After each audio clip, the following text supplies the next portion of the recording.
Hello everyone, welcome to the class guys. कैसे हो आप सभी? उम्मीद करता हूं आप सभी बच्चे बहुत अच्छे होंगे, अच्छे से पढ़ाई लिखाई कर रहे होंगे। बच्चों, आज की इस क्लास में मैं आपको इलेक्ट्रोमैग्नेटिक वेव जो कि हमारा चैप्टर 8 है क्लास 12 फिजिक्स का, उसको बहुत अच्छे से करवाने वाला हूं। और अगर आप इस वीडियो को देख रहे हो तो बच्चों ध्यान से सुन लीजिए कि यह चैप्टर आपके दिमाग में, आपकी बुद्धि में एकदम जो है फिट हो जाएगा। और आपको बताना चाहता हूं कि इसके बाद आप इसके हर एक क्वेश्चन को लगा देंगे बच्चों, सारे कॉन्सेप्ट क्लियर हो जाएंगे, यह मेरी इस बात की गारंटी है। तो जरा भी आपको घबराना नहीं है। अगर आप पहली बार भी पढ़ रहे हो तो जड़ से इसको खत्म कर देंगे प्यारे बच्चों। और इस चैप्टर के जो हैंड रिटन नोट्स होने वाले हैं, ये मैं आपको जो है प्रोवाइड कराने वाला हूं हमारे टेलीग्राम चैनल पे। टेलीग्राम चैनल का नाम है Abhishek Sahu sir physics. Telegram पे जाके भी आप सर्च कर सकते हैं, सब कुछ उसमें फ्री ऑफ कॉस्ट है। कभी इस पे कोई पैसा वैसा नहीं मांगा जाता है ना, और ना ही आपको पे करना है। Abhishek Sahu sir physics Telegram channel का नाम है। इसकी लिंक भी मैं आपको इस वीडियो के डिस्क्रिप्शन में दे दूंगा, जहां से आप इसको ज्वाइन कर सकते हैं। बाय चांस लिंक काम नहीं करती तो नाम से सर्च कर लें टेलीग्राम पे। और आप जब इस टेलीग्राम चैनल में जाओगे तो ऊपर आइकॉन पे टैप करोगे तो फाइल सेक्शन मिल जाएगा। जैसे ये चैप्टर 8 है, इससे पहले चैप्टर 7 था, तो चैप्टर 7 के नोट्स ऑल्टरनेटिंग करंट के यहां पर अपलोड कर दिए गए हैं। इसी प्रकार से इलेक्ट्रोमैग्नेटिक वेव के नोट्स भी अपलोड कर दिए जाएंगे, जो कि आप फ्री ऑफ कॉस्ट डाउनलोड कर सकते हैं। और आने वाले सभी नोट्स, यही क्यों, सभी नोट्स फ्री ऑफ कॉस्ट बच्चों आप डाउनलोड कर सकते हैं। आगे बढ़ेंगे बच्चों, और मैं आपको बताना चाहूंगा कि भाई मैं आपको हर एक चैप्टर को बहुत अच्छे से पढ़ा देता हूं, ठीक है, बहुत अच्छे से पढ़ा देता हूं और आपको समझ में भी आ जाता है। लेकिन इसके साथ साथ अगर थोड़ी सी सेल्फ क्वेश्चंस की प्रैक्टिस हो जाए तो बच्चों मजा आ जाएगा, है ना। तो इस सेल्फ प्रैक्टिस यानी कि सेल्फ स्टडी बहुत जरूरी होती है। तो आप उसके लिए हमारी जो फिजिक्स की एक्सीलेंस 95 प्लस बुक है, इसको आप जरूर से परचेज करें और इसके क्वेश्चन जरूर से आप बच्चों लगाएं। मैंने इस बुक के अंदर आपको 1200 प्लस क्वेश्चंस दे रखे हैं, जो कि बोर्ड पॉइंट ऑफ व्यू से, एग्जाम पॉइंट ऑफ व्यू से मोस्ट इंपॉर्टेंट है। बच्चों होता क्या है एक्चुअल में कि पेपर में क्वेश्चन तो एवरेज ही आते हैं, वही क्वेश्चन आते हैं जो टीचर आपको क्लास में करवाते हैं, बट उन्हीं क्वेश्चन को थोड़े से कैच, थोड़े से ट्विस्ट के साथ घुमा के पूछ लिया जाता है। तो एग्जाम में प्रेशर इतना होता है कि हमारा माइंड जो है उसको एकदम कैच नहीं कर पाता। तो वो कैच कब कर पाएगा? जब हम घर से ही अच्छी सी प्रैक्टिस करके गए होंगे। तो जितनी अच्छी प्रैक्टिस उतना कम एग्जाम में प्रेशर, उतने अच्छे से चीजों को हम टैकल कर पाएंगे। तो बच्चों हमारी जो एक्सीलेंस 95 प्लस बुक है, ये आपको उसी एग्जाम के प्रेशर को झेलने का मैं कहूंगा कि भाई हैबिट बनाएगा और उसमें आपकी मास्टरी कराएगा। तो आप इस बुक के क्वेश्चंस को अगर लगा लोगे तो 100% मैं इस बात को कह सकता हूं कि भाई जो बच्चा ढंग से इस बुक को लगाएगा उसके 90 प्लस 95 प्लस मार्क्स आसानी से वो स्कोर कर सकता है ना बच्चों। तो आपको अभी इस बुक को ऑर्डर कर देना है, और इसको ऑर्डर करने की जो लिंक है ये मैं आपको इस वीडियो के डिस्क्रिप्शन एंड कमेंट सेक्शन में दे रहा हूं, ठीक है। तो आप वहां से इसको डायरेक्ट जो है ऑर्डर कर सकते हैं, ठीक है। इस वीडियो के डिस्क्रिप्शन एंड कमेंट सेक्शन में मैं आपको लिंक दे रहा हूं, यहां से आप इसको डायरेक्ट ऑर्डर करो और खूब सारी क्वेश्चन प्रैक्टिस करिए,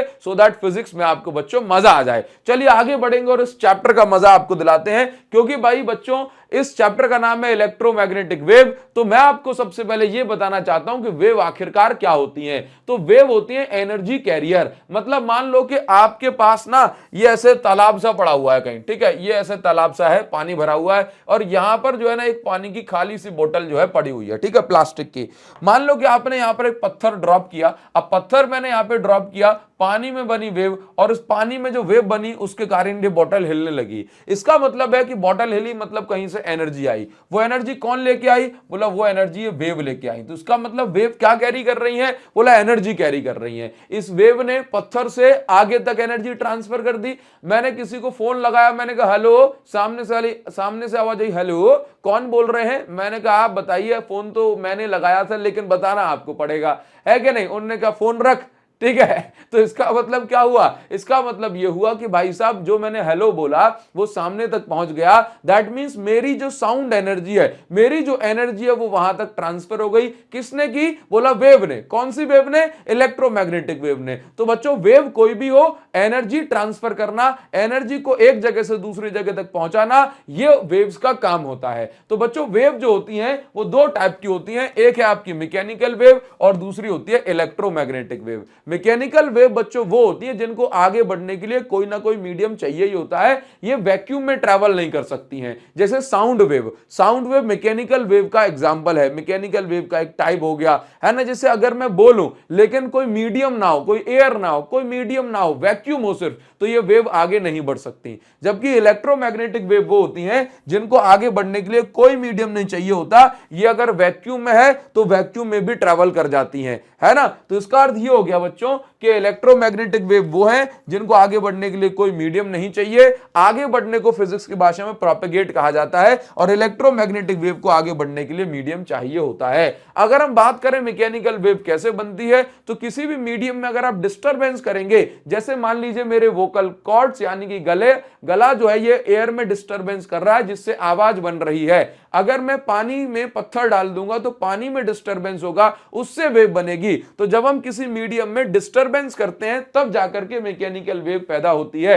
जबकि इलेक्ट्रोमैग्नेटिक वेव की कहानी कुछ और है। जब भी कोई चार्ज ऑसिलेटिंग होता है यानी ऑसिलेशन कर रहा होता है, इसकी वेलोसिटी बदल रही होती है या दूसरी भाषा में कहूं एक्सेलरेशन हो रही होती है, तो वहां पे इलेक्ट्रोमैग्नेटिक वेव बनती है। वो कैसे बनती है इसको हम इस चैप्टर में समझने वाले हैं, बट ये इलेक्ट्रोमैग्नेटिक वेव का इंट्रोडक्शन हो गया बच्चों। आगे बढ़ेंगे तो भाई इलेक्ट्रोमैग्नेटिक वेव का जन्म कैसे हुआ ना, इसको समझने के लिए पहले आपको यह समझना पड़ेगा कि इलेक्ट्रोमैग्नेटिक वेव की डिस्कवरी किसने की और कैसे हुई। ठीक है, तो इलेक्ट्रोमैग्नेटिक वेव की डिस्कवरी का जो क्रेडिट है वो जाता है मैक्सवेल को। मैक्सवेल एक ऐसे साइंटिस्ट थे जिन्होंने यह बताया कि भाई इलेक्ट्रोमैग्नेटिक वेव कैसे बनती है, कैसे वो एक्चुअल में ओरिजिनेट होती होगी। लेकिन भाई साहब मैक्सवेल ने इलेक्ट्रोमैग्नेटिक वेव को बना के नहीं दिखा पाया। बना के किसने दिखाया? दूसरा साइंटिस्ट जिसका नाम क्या था? हर्ट्ज। तो कभी आपसे कहा जाए इलेक्ट्रोमैग्नेटिक वेव की डिस्कवरी किसने की, तो बोला मैक्सवेल ने। लेकिन लैब में एक्सपेरिमेंटली बना के किसने दिखाई? बोला हर्ट्ज ने। और ये वही हर्ट्ज है जिनके नाम पे फ्रीक्वेंसी की यूनिट आप हर्ट्ज यूज करते हो। ठीक है, तो भाई इलेक्ट्रोमैग्नेटिक वेव की डिस्कवरी को समझने से पहले हमें एक एक्सपेरिमेंट समझना पड़ेगा कि भाई वो एक्सपेरिमेंट आखिरकार क्या है, डिस्प्लेसमेंट करंट क्या होता है। तो बच्चों एक्चुअल में क्या था कि मैक्सवेल जो थे वो अपने लैब में एक्सपेरिमेंट कर रहे थे। उनका एक्सपेरिमेंट कुछ इस प्रकार का था कि एक कैपेसिटर की प्लेट थी। कैपेसिटर किससे बनता है भाई? दो ऑपोजिटली चार्ज प्लेट है ना, जिनके बीच में कुछ एयर जैसा कुछ इंसुलेटर भरा होगा। ठीक है, तो ये कैपेसिटर है। कैपेसिटर में दो प्लेट्स हैं और इसको उन्होंने बैटरी से कर दिया है कनेक्ट। तो जब उन्होंने बैटरी से कनेक्ट किया तो भाई यहां पे करंट फ्लो होगा और करंट से बनती है मैग्नेटिक फील्ड। तो उन्होंने इस मैग्नेटिक फील्ड को चेक करने के लिए यहां पर एक मैग्नेटिक नीडल रख दी। नीडल की खासियत यह है कि जब भी मैग्नेटिक फील्ड होगी तो ऐसे फड़फड़ाएगी, है ना, यानी इसमें डिफ्लेक्शन होगा। और जब मैग्नेटिक फील्ड नहीं होगी तो बिल्कुल शांत बैठी रहेगी। तो यहां पर जब नीडल उन्होंने रखी तो नीडल फड़फड़ाने लगी। तो ये बात तो बहुत कॉमन सी थी कि भाई करंट फ्लो हो रहा है तो मैग्नेटिक फील्ड तो बनेगी बनेगी, तो उसमें कोई नई बात नहीं है। लेकिन नई बात उन्हें यहां पर लगी कि भाई अगर उन्होंने यहां पर एक नीडल रखी तो उन्होंने पाया कि भाई यहां पे तो किसी प्रकार का कोई करंट नहीं है, ये तो प्लेट्स के बीच में खाली जगह है। तो बोला यहां पे तो नीडल में कोई फड़फड़ाहट नहीं होनी चाहिए थी। लेकिन उन्होंने क्या देखा कि जैसे ही नीडल रखी वैसे यहां पर मैग्नेटिक फील्ड बनने लगी और इस नीडल में डिफ्लेक्शन जो है होने लग गया। अब ऐसा सुनते ही, ऐसा देखते ही उनका जो दिमाग है वो हैंग हो गया, क्योंकि उन्हें तो बस ये पता था कि करंट से मैग्नेटिक फील्ड बनती है। और बोला प्लेट्स के बीच में तो कोई भी करंट नहीं है, तो बोला मैग्नेटिक फील्ड कैसे बन रही है। तो फिर उन्होंने देखा कि भाई आखिरकार करंट इसके बीच में नहीं है तो फिर क्या है। तो उन्होंने पाया कि अच्छा बच्चे, जब ये चार्ज हो रहा है तो इन प्लेट्स के बीच में बन रही है इलेक्ट्रिक फील्ड। क्या बन रही है? इलेक्ट्रिक फील्ड बन रही है। उसने कहा देखो हो गई भाई साहब मिस्ट्री सॉल्व। ठीक है, तो उसने कहा कि इलेक्ट्रिक फील्ड से बनती है मैग्नेटिक फील्ड। लेकिन कुछ पलों की यह खुशी थी और इसके बाद इस खुशी को चंद्र ग्रहण लग जाना था। तो उनको क्या हुआ कि उन्होंने देखा कि भाई इसके प्लेट के बीच में इलेक्ट्रिक फील्ड बन रही है, तो इसलिए बोला मैग्नेटिक फील्ड फड़फड़ा रही है। लेकिन कुछ समय के बाद उन्होंने क्या नोटिस करा कि अब ये मैग्नेटिक नीडल में फड़फड़ाहट यानी कि डिफ्लेक्शन होना बंद हो गया, ये मैग्नेटिक फील्ड शांत हो गई। इसका मतलब है कि यहां पर मैग्नेटिक फील्ड नहीं बन रही है। तो उन्होंने कहा कि अभी तो बन रही थी, अब क्यों नहीं बन रही। तो फिर थोड़े से दिमाग के घोड़े और उन्होंने दौड़ाए और उन्होंने यहां पर यह नोटिस करा कि स्टार्टिंग में जब तक कैपेसिटर चार्ज नहीं हुआ था केवल तब तक ही इसके अंदर मैग्नेटिक फील्ड बन रही थी। जैसे ही कैपेसिटर पूरी तरीके चार्ज हो गया अब मैग्नेटिक फील्ड नहीं बन रही है। तो बोला इन दोनों प्रोसेस में हुआ क्या। तो जब ये चार्ज हो रहा था तो यहां पर चार्ज बढ़ रहा था, जिससे इलेक्ट्रिक फील्ड बढ़ रही थी। लेकिन जैसे ये चार्ज हो गया वैसे ही पूरी तरीके से इलेक्ट्रिक फील्ड हो गई कांस्टेंट। अब और चार्ज यहां पर इकट्ठा नहीं हो रहा है और इलेक्ट्रिक फील्ड नहीं बन रही है, तो बोला और मैग्नेटिक फील्ड नहीं बन रही। तो यहां पर उन्होंने एक बात नोटिस की कि केवल मैग्नेटिक फील्ड तब बन रही थी जब तक इलेक्ट्रिक फील्ड में वेरिएशन हो रहा था। जैसे ही electric field constant, magnetic field बनना हो गई बंद। तो यहां पर उन्होंने एक नोटिस बात बहुत ज्यादा काम की वो यह है कि इलेक्ट्रिक फील्ड में या इलेक्ट्रिक फ्लक्स में जब जब वेरिएशन होगा केवल तब तब बनेगी मैग्नेटिक फील्ड।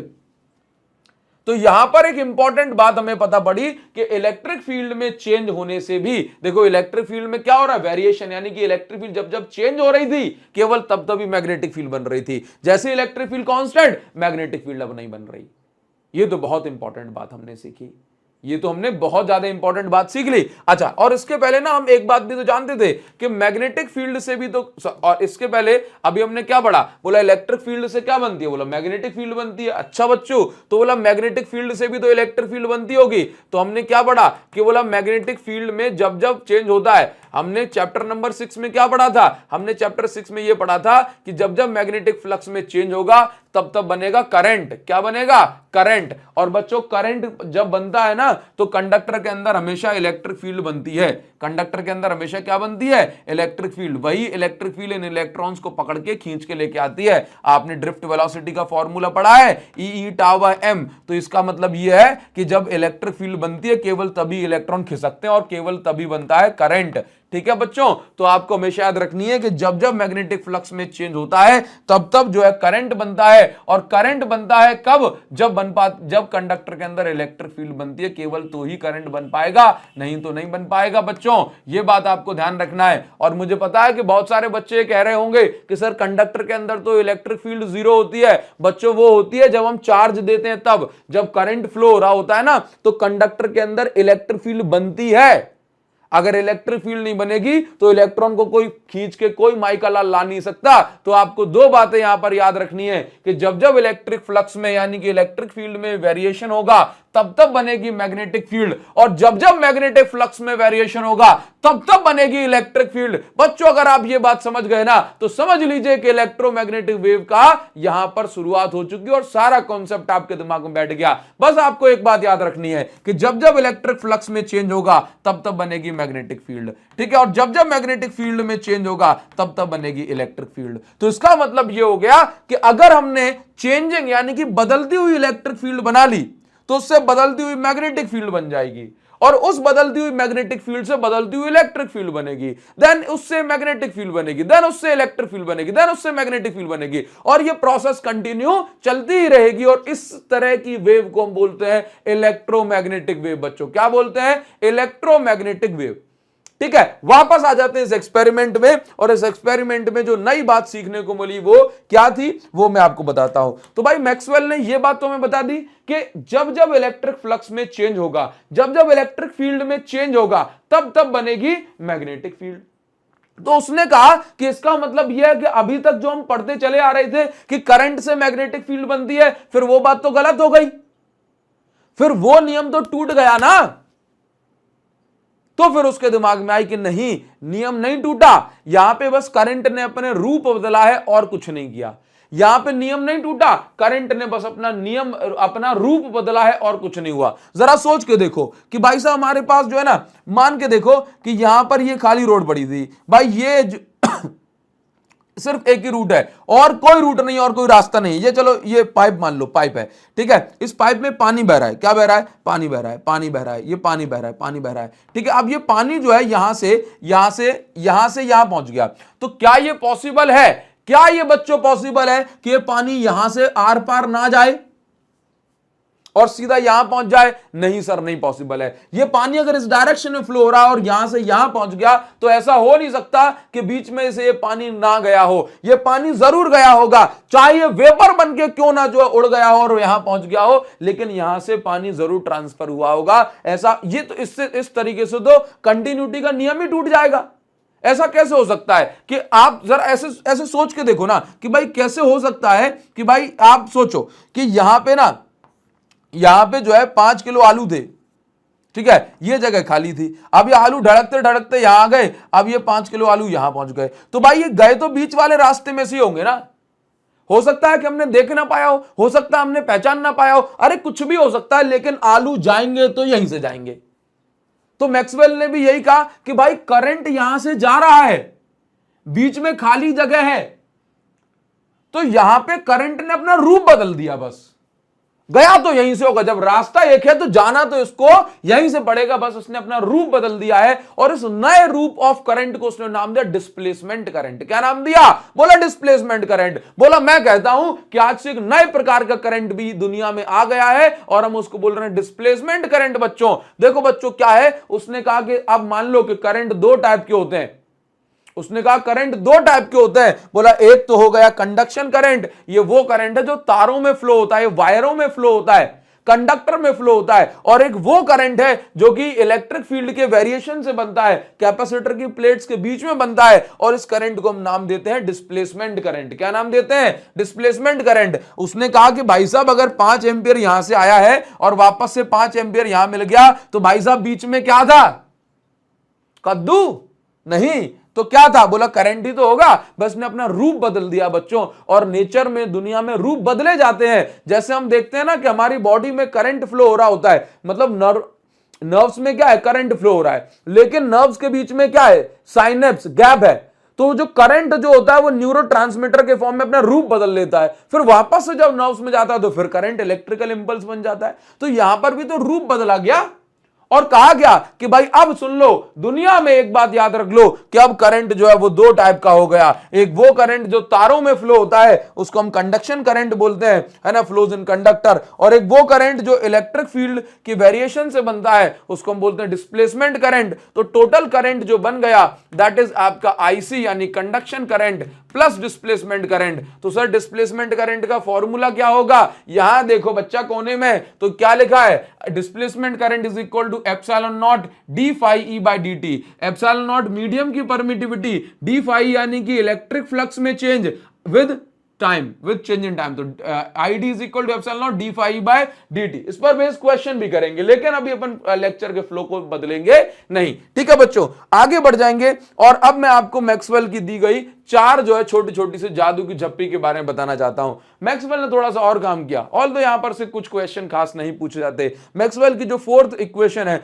वो आपके लिए जानना बहुत ज्यादा जरूरी है। मैक्सवेल ने यह कहा कि भाई देखो, पूरी इलेक्ट्रोमैग्नेटिज्म जो आपने पढ़ी है ना, उसको मैं चार मेन इक्वेशन उसकी बताता हूं। तो मैक्सवेल ने इन चार इक्वेशन के बारे में कुछ कुछ हमें बताने की कोशिश करी। मैक्सवेल ने कहा कि पूरी इलेक्ट्रोमैग्नेटिज्म की, यानी कि अभी तक जो आपने फिजिक्स पढ़ी ना, उसकी चार इंपॉर्टेंट इक्वेशन। और पहली इक्वेशन है Gauss law of electrostatics. Gauss law क्या कहता है कि भाई किसी भी क्लोज्ड सरफेस के अंदर जो भी चार्ज रखा हुआ है उसके कारण जो फ्लक्स बनेगा that is Q by epsilon not. और इसकी इंपॉर्टेंस क्या है कि भाई ओनली चार्ज, अकेला चार्ज, आइसोलेटेड चार्ज पॉसिबल है, यानी कि अकेला पॉजिटिव अकेला नेगेटिव चार्ज पॉसिबल है। इसके बाद एक होता है Gauss law of magnetism. Gauss law of magnetism क्या कहता है? ये हमने चैप्टर 4 में भी पढ़ा था, यहां पर मैं बहुत ज्यादा उसके बारे में घुसने वाला नहीं हूं। गॉस लॉ ऑफ मैग्नेटिज्म ये कहता है कि भाई किसी भी क्लोज सरफेस से जो फ्लक्स होगा that will be always zero. क्योंकि देखो जो मैग्नेट है वो हमेशा दोनों पोल्स पाए जाएंगे उसके एक साथ। तो नॉर्थ के कारण अगर मैग्नेटिक फील्ड बाहर गई तो साउथ के कारण अंदर घुसना ही है। तो जितना फ्लक्स आउटपुट उतना ही फ्लक्स इनपुट, तो नेट चेंज इन फ्लक्स कितना हो गया? जीरो। तो उसने क्या बोला कि भाई क्लोज सरफेस इंटीग्रेशन करूंगा ना मैग्नेटिक फील्ड का, तो वो कितना निकल के आएगा? वो जीरो निकल के आएगा। इसके बाद उसने फैराडे के थर्ड लॉ, मतलब फैराडे का लॉ जो है इलेक्ट्रोमैग्नेटिक इंडक्शन का, वो भी एक्सप्लेन करा। उसने कहा कि भाई फैराडे का जो सेकंड लॉ है वो क्या कहता है कि जो ईएमएफ इंड्यूस होगा वो किस पे डिपेंड करेगा?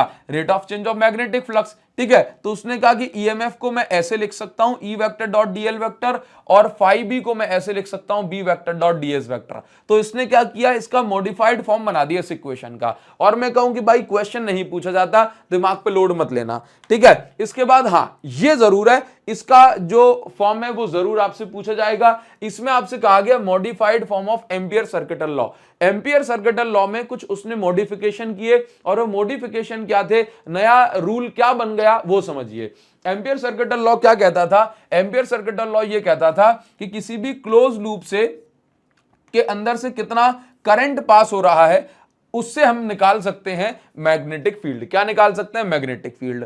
तो भाई फॉर्मूला ये बनता था B vector dot DL vector is equal to mu nought I E. Mu nought I E का मतलब है करंट एनक्लोज्ड इनसाइड लूप। जैसे ये मेरे पास एक करंट कैरिंग लूप है, या ऐसे मान लू ये मेरे पास एक लूप हो गया, ठीक है। अब इस लूप में से कितना करंट पास होगा, अगर मैं उसमें म्यू नॉट का इनटू कर देता था तो मैं मैग्नेटिक फील्ड निकाल लेता था। अब उसने क्या कहा है कि भाई ये हमारे पास एम्पियर सर्किटल लॉ का पुराना फॉर्म था। अब हमें क्या पता पड़ गया कि करंट जो है बच्चों दो टाइप का हो सकता है, एक होता है कंडक्शन करंट और एक होता है डिस्प्लेसमेंट करंट। तो उसने करंट एनक्लोज की जगह हमसे क्या लिखवा दिया, बोला दोनों लिखो, conduction current plus displacement current, ठीक है। अब V vector dot DL vector ये चल रहा है, कंडक्शन करंट को हमने आईसी लिखा और डिस्प्लेसमेंट करंट की जगह हमने इसका फॉर्मूला लिख दिया। तो ये जो पूरी इक्वेशन बनी, this is called modified form of ampere circuital law. पुराने एम्पियर सर्किटल लॉ के फॉर्मूले को बस इतना लिखा जाता था, अब जो नया फॉर्म आ गया उसमें डिस्प्लेसमेंट करंट को और ऐड कर दिया गया। तो आप इस इक्वेशन को डायरेक्ट एज इट इज याद रखेंगे। चलिए बच्चों आगे बढ़ जाएंगे और back to the interesting part, जिसमें आपको यह बताया जा रहा है कि भाई इलेक्ट्रोमैग्नेटिक वेव आखिरकार कैसे बनती है। तो आपको यहां पर, वैसे तो मैंने आपको समझा दिया, लेकिन आपको एक बात हमेशा याद रखनी है बच्चों। पहली बात कि अगर मैं आपसे कहूं कि रेस्ट चार्ज क्या बनाता है, तो बोलना रेस्ट चार्ज है तो क्या बनाएगा, ओनली इलेक्ट्रिक फील्ड। अगर मैं आपसे कहूं कि मूविंग चार्ज क्या बनाता है, तो सोचो ना कि चार्ज है तो उसका जन्म सिद्ध अधिकार है कि वो इलेक्ट्रिक फील्ड तो बनाएगा ही बनाएगा, लेकिन अगर मूविंग चार्ज है, चार्ज मूव कर रहा है, तो वो मैग्नेटिक फील्ड ही बनाएगा। अब चार्ज जो है दो तरीके से मूव कर सकता है, चार्ज दो तरीके से दौड़ सकता है, भाग सकता है। एक तो भाग सकता है कांस्टेंट वेलोसिटी से, अगर कांस्टेंट वेलोसिटी से भागेगा तो कांस्टेंट इलेक्ट्रिक फील्ड और कांस्टेंट मैग्नेटिक फील्ड बनेगी। और आप लोग जानते हो अगर इलेक्ट्रिक फील्ड कांस्टेंट है तो उससे फिर दोबारा से मैग्नेटिक फील्ड नहीं बनेगी, अगर मैग्नेटिक फील्ड कांस्टेंट है तो उससे दोबारा से मैग्नेटिक फील्ड नहीं बनेगी, एक बार बन के रह जाएगी। अब अगर हम बात करें बच्चों कि चार्ज जो है दूसरी तरीके से कैसे भाग सकता है, एक तो हो गई कांस्टेंट वेलोसिटी और दूसरी होती है एक्सेलरेटिंग वेलोसिटी, मतलब एक्सेलरेशन, ठीक है। तो आप यहां पे ध्यान दो कि अगर चार्ज कांस्टेंट वेलोसिटी से नहीं गया तो एक्सेलरेशन हो रही होगी। एक्सेलरेशन का मतलब क्या है, बोला चार्ज की वेलोसिटी कांस्टेंट नहीं है, वेलोसिटी अगर कांस्टेंट नहीं है तो फिर इलेक्ट्रिक फील्ड भी कांस्टेंट नहीं बनेगी। तो वो भी कैसी बनेगी बताओ जरा, वेरिएशन होगा। तो अगर एक्सेलरेटिंग चार्ज है तो वो कैसी इलेक्ट्रिक फील्ड मैग्नेटिक फील्ड बनाएगी, बोला variable electric field and magnetic field. Variable electric field अगर एक बार बनी तो वो अपने आप क्या बना लेगी, सोचो सोचो सोचो, चेंजिंग इलेक्ट्रिक फील्ड क्या बनाती है, चेंजिंग मैग्नेटिक फील्ड। तो चेंजिंग इलेक्ट्रिक फील्ड एक बार बनी तो वो क्या बनाएगी, changing magnetic field. Changing magnetic field अपने आप क्या बना लेती है, changing electric field. Changing electric field अपने आप क्या बनाएगी, चेंजिंग मैग्नेटिक फील्ड। तो अब इनको किसी और की आवश्यकता ही नहीं है, एक बार, बस एक बार चेंजिंग इलेक्ट्रिक फील्ड बन जाए, वो अपने आप मैग्नेटिक फील्ड बनाएगी, वो अपने आप इलेक्ट्रिक फील्ड, वो अपने आप मैग्नेटिक फील्ड, और ये कहानी चलती चली जाएगी। कहां तक, बोला सर चलती ही चली जाएगी, ठीक है। तो इस प्रकार से इलेक्ट्रोमैग्नेटिक वेव जो है बनती है। एक्सेलरेटिंग चार्ज को हम और क्या बोलते हैं, बोला ऑसिलेटिंग चार्ज। अगर कहीं पर चार्ज से ऑसिलेट कर गया ना, अगर कहीं पर चार्ज से ऑसिलेट कर गया, तो अगर ऑसिलेटिंग चार्ज है यानी कि बदलती हुई वेलोसिटी, बदलती हुई वेलोसिटी तो बदलती हुई electric field and magnetic field. बदलती हुई इलेक्ट्रिक फील्ड अगर हुई तो उससे बनेगी बदलती हुई मैग्नेटिक फील्ड, उससे बनेगी बदलती हुई इलेक्ट्रिक फील्ड, और यह कहानी जो है रिपीट होती चली जाएगी। और इस प्रकार से जन्म ले लेती है इलेक्ट्रोमैग्नेटिक वेव, यानी ऐसी वेव जिसके अंदर इलेक्ट्रिक फील्ड के वेरिएशन भी है और मैग्नेटिक फील्ड के वेरिएशन भी है, और ये दोनों मिलकर अपनी परपेंडिकुलर डायरेक्शन में भाग रही है। बताओ जरा, क्या बच्चों इतनी बात क्लियर है? अगर क्लियर है तो बहुत अच्छी बात है, बहुत बहुत अच्छी बात है बच्चों। चलो अब हम आगे बढ़ जाएंगे और अब मैं आपको बताता हूं कि भाई इलेक्ट्रोमैग्नेटिक वेव देखने में कुछ ऐसी नजर आती है। देखिए जरा बच्चों, तो अगर आपसे कोई अब पूछ ले कि ये बताइए कि इलेक्ट्रोमैग्नेटिक वेव के प्रोडक्शन का सोर्स क्या है, तो बोलना oscillating charge is the source of production of electromagnetic wave.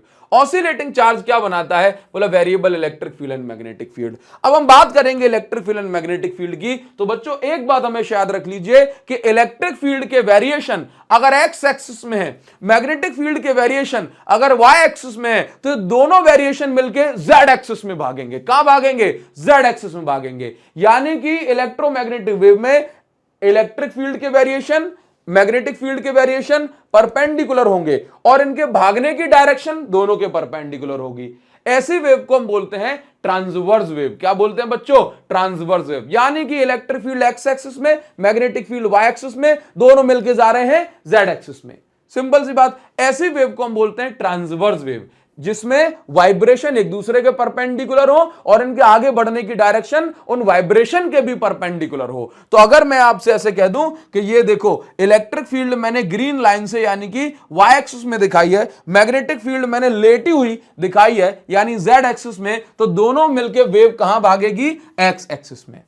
समझ गए? तो ऐसी वेव को हम क्या बोलते हैं? इलेक्ट्रोमैग्नेटिक वेव बोलते हैं। और ये बात जो है मैंने यहां पर ट्रांसवर्स वेव के बारे में लिख दी है। बताओ जरा बच्चों, क्या इतनी बात क्लियर है? क्लियर होनी चाहिए। अब मैं आपको बच्चों यहां पर यह बताना चाहता हूं कि इलेक्ट्रोमैग्नेटिक वेव में इलेक्ट्रिक फील्ड की मैक्सिमम वैल्यू और मैग्नेटिक फील्ड की जो मैक्सिमम वैल्यू है ये सेम नहीं रहती।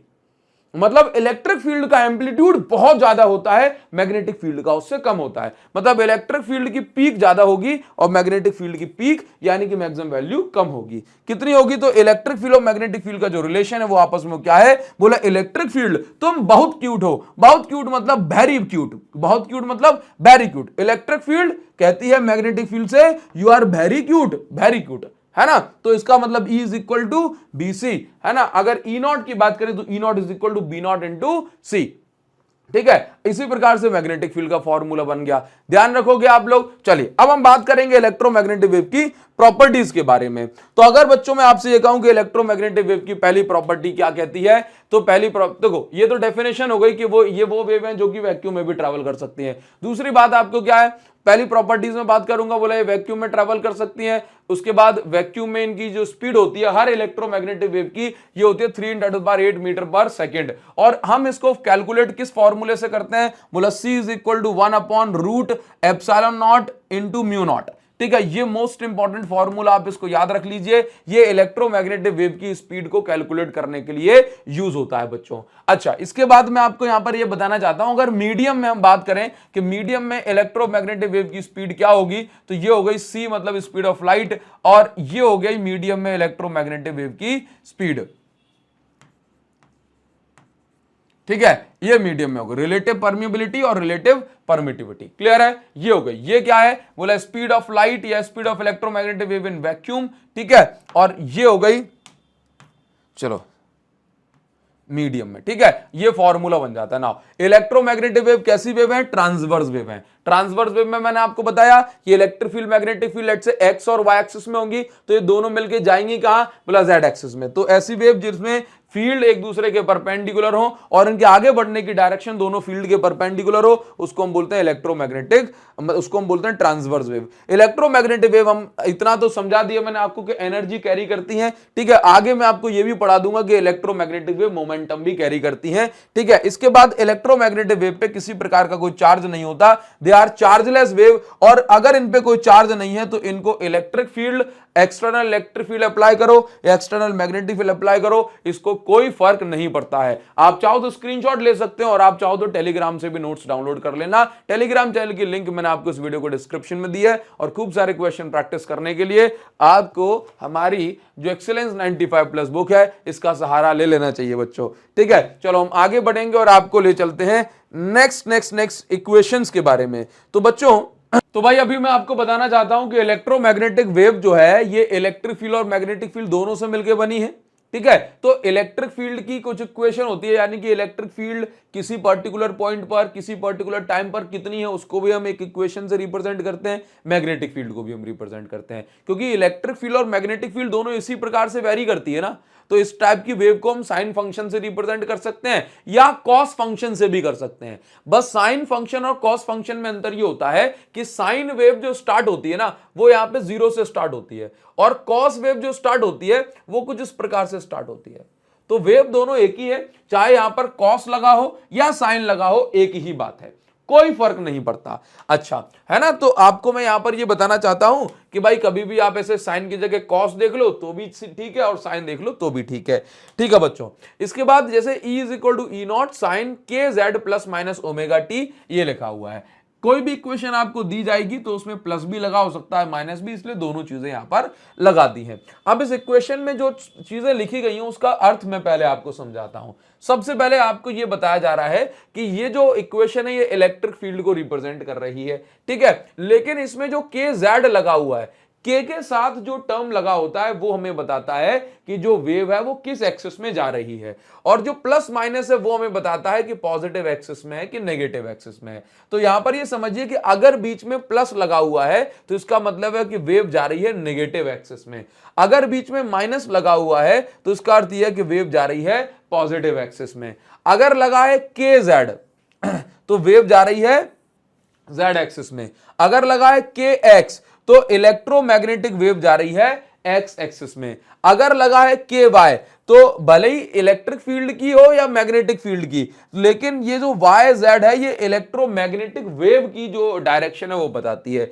तो आप यहां पर ये मैंने क्या लिख दिया, के साथ जो एक्सिस एक्स वाई जेड लगी है वह वेव की डायरेक्शन बताती है, जबकि फील्ड की डायरेक्शन के लिए इलेक्ट्रिक फील्ड में जैसे मान के चलो ये जो जेड लगा है ये जेड किसकी डायरेक्शन बता रहा है, इलेक्ट्रोमैग्नेटिक वेव की, लेकिन मुझसे कहे इलेक्ट्रिक फील्ड की डायरेक्शन कहां है तो उसकी जगह या तो आई कैप जे कैप के कैप लगा हो सकता है या फिर यहां पर लिखा हो सकता है, ऐसे नहीं लिखा तो यहां पर जो है नीचे एक्स वाई जेड लगा करके दिखा सकते हैं। ठीक है बच्चों, ये बात क्लियर हो गई। तो अगर मैं आपसे ऐसा कह दूं कि इक्वेशन हमारे पास कुछ इस प्रकार से लिखी गई है कि E is equal to E naught sine के जेड माइनस ओमेगा टी, तो इसका अर्थ क्या हो गया, इसका अर्थ ये हो गया कि यहां पर माइनस लगा, इसका मतलब वेव जा रही है पॉजिटिव एक्सिस में, ठीक है, और यहां पे z लगा है इसका मतलब वेव जा रही है z एक्सिस में, तो इसका मतलब electromagnetic wave positive z axis में ट्रेवल कर रही है।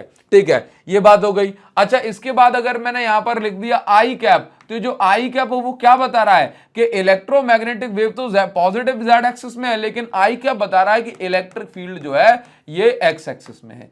क्लियर है, इतनी बात क्लियर है? चलिए बहुत बढ़िया। सर यहां पर जो k लिखा हुआ है वो k क्या है, ओमेगा क्या है, तो वो मैं आपको बता देता हूं। देखो जरा, तो k जो है, k को हम बोलते हैं वेव नंबर या मैग्नीट्यूड ऑफ वेव वेक्टर, जिसका फॉर्मूला होता है k is equal to 2 pi by lambda. ये जो k है ये वेवलेंथ के बारे में हमें इंफॉर्मेशन देता है। ठीक है, अच्छा, इसके बाद omega is equal to 2 pi nu होता है, ये हम सभी जानते हैं। इसके साथ साथ जो ओमेगा जो एंगुलर वेलोसिटी है या सॉरी एंगुलर फ्रीक्वेंसी है, हम इसको क्या बोलते हैं, ओमेगा इज इक्वल टू के सी। ऐसे याद रखना, ओमेगा इज इक्वल टू काली चरण, ओमेगा इज इक्वल टू के सी, के फॉर काली, सी फॉर चरण, तो के सी। ठीक है, के क्या है, वेव वेक्टर जो अभी हमने पढ़ा 2 पाई बाय लैम्डा, और सी क्या है, स्पीड ऑफ इलेक्ट्रोमैग्नेटिक वेव। अब इसके बाद ना एक मोस्ट इंपॉर्टेंट पॉइंट बच्चों मैं यहां पर आपको बताने वाला हूं। देखो मोस्ट इंपॉर्टेंट पॉइंट है, इसको बिल्कुल हाईलाइट करके चलना। यहां से कई बार जो है एक नंबर का क्वेश्चन पूछा जाता है कि इलेक्ट्रोमैग्नेटिक वेव की डायरेक्शन कैसे बताई जाती है। तो याद रखिए, direction of propagation of electromagnetic wave is given bye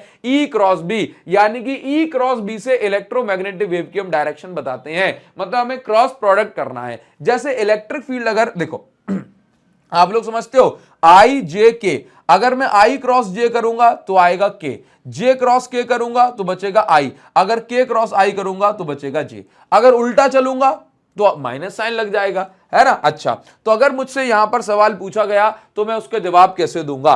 देखिए, सबसे पहले मुझसे यह कहा गया कि भाई देखो ये आपको इलेक्ट्रिक फील्ड मैग्नेटिक फील्ड की डायरेक्शन बताई गई है, अब आपको बताना है कि इलेक्ट्रोमैग्नेटिक वेव कहां जा रही होगी। तो मैंने क्या किया, मैं सिर्फ सिंपल यहां पर ई क्रॉस बी लगाता हूं, और अगर मैं ई क्रॉस बी करूंगा तो मुझे यहां पे वेलोसिटी की डायरेक्शन मिल जाएगी। ठीक है, यानी किस डायरेक्शन में इलेक्ट्रोमैग्नेटिक वेव की वेलोसिटी है। तो मुझे बताइए इलेक्ट्रिक फील्ड कहां है, बोला नीचे की साइड, नीचे मतलब नेगेटिव वाई, और वाई एक्सिस को मैंने क्या बोला, जे, तो नीचे था इसलिए माइनस और जे कैप। ठीक है, नाउ इसके बाद देखो जरा यहां पे मैग्नेटिक फील्ड कहां है, तो मैग्नेटिक फील्ड कहां पर है, बोला कौन सी axis, x axis, x axis मतलब आई कैप। तो आप एक बात बताओ, मुझे तो ये पता है कि आई जे के, आई क्रॉस जे होता है मेरे पास के, क्या होता है के, लेकिन यहां पे क्या है, जे क्रॉस आई, तो जे क्रॉस आई क्या बनना चाहिए, बोला माइनस के, लेकिन ये माइनस बार लगा हुआ है, जे क्रॉस आई क्या हो गया, बोला माइनस के, और माइनस एक आगे भी लगा हुआ है, तो ये बन गया हमारे पास के कैप, क्या बन गया, के कैप, और प्लस का के कैप बन गया। तो इसका मतलब प्लस मतलब क्या, प्लस का मतलब है इलेक्ट्रोमैग्नेटिक वेव बाहर जा रही है, सर आपने तो बताया था कि प्लस मतलब जो है उल्टी डायरेक्शन में जाना, नहीं, वो तो इक्वेशन जब लिखी होती है तब की बात करते हैं। यहां पर क्या है, वो जो के है वो वेव वेक्टर वाला है। ये क्या के कैप जो निकल के आ रहा है कहां है, बोला पॉजिटिव जेड एक्सिस में। कहां जा रही है, बोला बाहर की साइड। देखो के cap I cap X axis, J cap Y axis, K cap Z axis. तो पॉजिटिव प्लस के है यानी कि बाहर की side, out of the plane. तो मैग्नेटिक फील्ड कहां है, सॉरी इलेक्ट्रोमैग्नेटिक वेव कहां है, बताओ जरा एबीसीडी। तो परपेंडिकुलर टू द प्लेन, यानी मैग्नेटिक फील्ड यहां से बाहर निकलेगी, electromagnetic wave perpendicular to the plane, और वो भी कैसी, आउट ऑफ द पेपर। ठीक है, तो ये बाहर की साइड निकल रही है। क्लियर, चलो आपको थोड़ी सी और प्रैक्टिस करवाता हूं तो इससे आपको एक आइडिया लगेगा। ठीक है, अच्छा आपको ना ये यहां पर जो है एक सवाल जो है मिल जाता है। यहां पर ये लिखा गया है सबसे पहले कि आपको ये इक्वेशन दे दी कि इलेक्ट्रिक फील्ड जो है ये दी गई है। इलेक्ट्रिक फील्ड ये है कि E is equal to E naught sine omega T, और यहां पर माइनस के जेड, और ये आई कैप। आपको ये इस तरीके से इक्वेशन लिख दी गई और आपसे पूछा गया कि find the direction of electromagnetic wave and magnetic field. मैं आपको सारी डायरेक्शन बता देता हूं। तो सबसे पहले आपको यहां पर यह देखना है कि अगर मैं आपसे यह कह दूं कि इलेक्ट्रोमैग्नेटिक वेव की डायरेक्शन क्या है, तो बोला के साथ क्या चिपका है, के साथ क्या चिपका है, बोला जेड। तो इलेक्ट्रोमैग्नेटिक वेव कहां जा रही है, इलेक्ट्रोमैग्नेटिक वेव इज इन कौन सी एक्सिस, बोला जेड एक्सिस। अब क्योंकि यहां पर माइनस लगा है तो बोला पॉजिटिव जेड एक्सिस। तो इलेक्ट्रोमैग्नेटिक वेव की डायरेक्शन तो हमें यहां से पता पड़ गई। अब हम बात करेंगे मैग्नेटिक फील्ड की डायरेक्शन। तो सिंपल, मुझे तो यह पता है कि E cross B is equal to होता है वेलोसिटी। तो अब आप मुझे ये बताइए कि इलेक्ट्रिक फील्ड कहां है, तो इलेक्ट्रिक फील्ड तो आई कैप में, तो इलेक्ट्रिक फील्ड हो गई आई कैप। वेलोसिटी कहां है, वेलोसिटी देखो कहां है, जेड एक्सिस में, पॉजिटिव जेड, तो ये हो गया के कैप। तो आप मुझे बताओ कि आई में कितने का इनटू करूं कि भाई के आ जाए, तो बोला जे का कर दो ना, तो आई क्रॉस जे।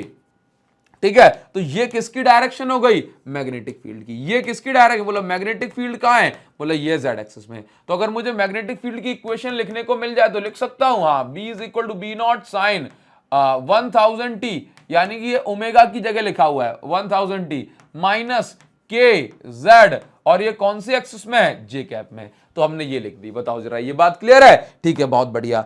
अब अगर आपसे ये कह दिया जाए, अगला सवाल आपसे ये कह दिया जाए कि इलेक्ट्रिक फील्ड जो है आई कैप में है, magnetic field minus J cap में है, तो बताओ इलेक्ट्रोमैग्नेटिक वेव कहां है। तो निकाल सकते हैं, हाँ सर निकाल सकते हैं। ई क्रॉस बी कर दो, E cross B is equal to velocity. ठीक है, तो इलेक्ट्रिक फील्ड कहां, बोला I cap, magnetic field minus J cap, कहां है, बोला माइनस का जे कैप। तो आप तो मुझे एक बात बताओ कि आई क्रॉस जे क्या होता है, आई क्रॉस जे, बोला सर ये होता है के, लेकिन ये माइनस साइन के कारण क्या आ गया, बोला माइनस के कैप।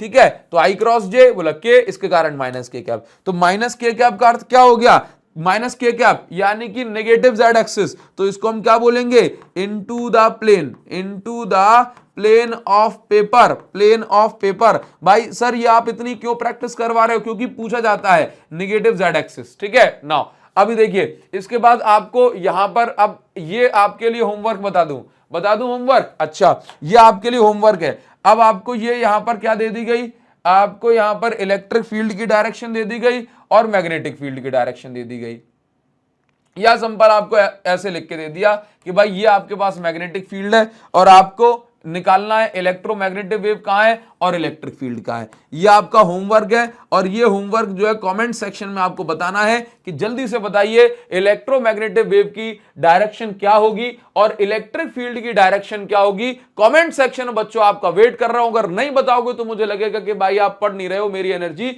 वेस्ट जा रही है, और अगर बता दोगे तो भाई बल्ले बल्ले हो जाएगी। ठीक है, बहुत बढ़िया। अच्छा लगता है कि जब कमेंट में आपसे जवाब पूछा जाए और आप दे देते हैं तो। अच्छा, इसके बाद यहां पर नेक्स्ट क्वेश्चन आपको बताया जा रहा है कि भाई ये देखो क्या लिखा गया है कि इलेक्ट्रोमैग्नेटिक वेव में आपको मैग्नेटिक फील्ड की इक्वेशन दे दी गई है कुछ इस प्रकार से। ठीक है, अब कह रहा है कि आपको निकालना है वेवलेंथ, फ्रीक्वेंसी, है ना, of wave, also right equation of electric field. तो देखो बहुत सिंपल सी बात है, मुझे क्या निकालना है, वेवलेंथ, फ्रीक्वेंसी, वेवलेंथ भी निकालनी है, फ्रीक्वेंसी निकालनी है, और इक्वेशन लिखनी है किसकी, इलेक्ट्रिक फील्ड की। तो बहुत सिंपल सी बात है, ये जो यहां पर मैग्नेटिक फील्ड मुझे बताई जा रही है वो वाई एक्सिस में है। अगर मैं मैग्नेटिक फील्ड की इक्वेशन को लिखूंगा तो वो कुछ इस प्रकार से होगी। ठीक है, ये यहां पर एक्स वाई जेड के साथ चिपका होता है के, तो ये हमने लिख दिया के एक्स प्लस यहां पर क्या लगा दिया गया, यहां पर टी के साथ जो चिपका होता है वो होता है ओमेगा, ठीक है, और ये लिख दिया कैपिटल टी मतलब टेस्ला इसकी यूनिट है। नाउ अब ध्यान से देखिए कि इसी इक्वेशन से कंपेयर करके मुझे बहुत सारी चीजें मिल जाएंगी। सबसे पहले अगर मुझे बात की जाए, बोला वेवलेंथ निकालनी है तो भी निकाल लूंगा, अच्छा फ्रीक्वेंसी निकालनी है तो भी निकाल लूंगा। अच्छा इसके बाद इक्वेशन ऑफ इलेक्ट्रिक फील्ड, तो देखो बहुत सिंपल सी बात है, अगर आप ध्यान से देखें तो बी नॉट की वैल्यू क्या है, बोला ये रही, तो बी नॉट की वैल्यू क्या है, बोला ये है, तो 2 इंटू 10⁻⁻7 टेस्ला, ये बी नॉट की वैल्यू है। इसके बाद मुझसे कह दिया कि के की जगह पे क्या लिखा है, तो एक्स के पहले जो लिखा है वो के है, तो इसका मतलब ये जो लिखा गया है के 0.5 इंटू 10⁻3 और ये के की यूनिट मीटर इनवर्स हो जाती है। कैसे, तो सर के इज इक्वल टू 2π/λ। तो वैसे हम एंगल की कोई यूनिट कंसीडर नहीं करते हैं और लैम्डा की यूनिट मीटर में होती है, तो इसका मतलब ये मीटर इनवर्स बन जाती है। अगर मीटर इनवर्स आपको नहीं मिले तो 2π की यूनिट रेडियन होने के कारण से लैम्डा की यूनिट मीटर, तो रेडियन पर मीटर भी हम इसकी यूनिट इस्तेमाल कर लेते, तो या फिर मीटर इनवर्स लिखें या रेडियन पर मीटर, एक ही बात है। नाउ इसके बाद हम आगे बढ़ जाएंगे और देखो यहां पर क्या ओमेगा की वैल्यू हमें दी हुई है, ओमेगा की वैल्यू क्या है, तो ओमेगा की वैल्यू देखो टी के पहले जो लिखा है वो ओमेगा, तो टी के पहले जो भी लिखा है वो ओमेगा, तो ओमेगा की जगह 1.5 10⁻11 और ये यहां पर रेडियन पर मीटर ये हो जाता है, ठीक है, बहुत बढ़िया।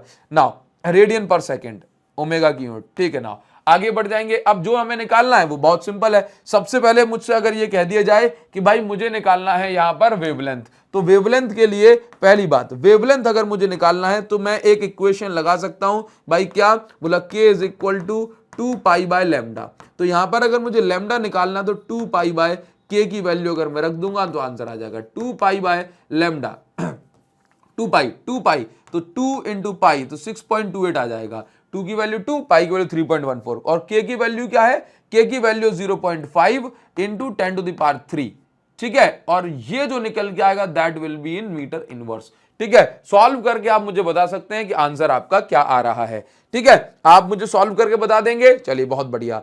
अगर आप सॉल्व नहीं कर पाओ भाई, डिवाइड नहीं कर पाओगे तो ये बहुत ज्यादा संकट की बात होगी, इसलिए मैं बच्चों आपसे कहूंगा कि आप जरूर से डिवाइड करें और यहां पर ये वैल्यू जो है मुझे बताएं। अब क्योंकि लैम्डा में निकाल रहा हूं तो लैम्डा यानी वेवलेंथ जो है मीटर में होती है, तो मैं यहां पर इसको ड्रॉप करूंगा। इसके बाद मैं बात करूंगा फ्रीक्वेंसी की, चलो मुझे एक काम कर देता हूं, फ्रीक्वेंसी निकाल लूं, तो frequency is equal to omega is equal to k c होता है।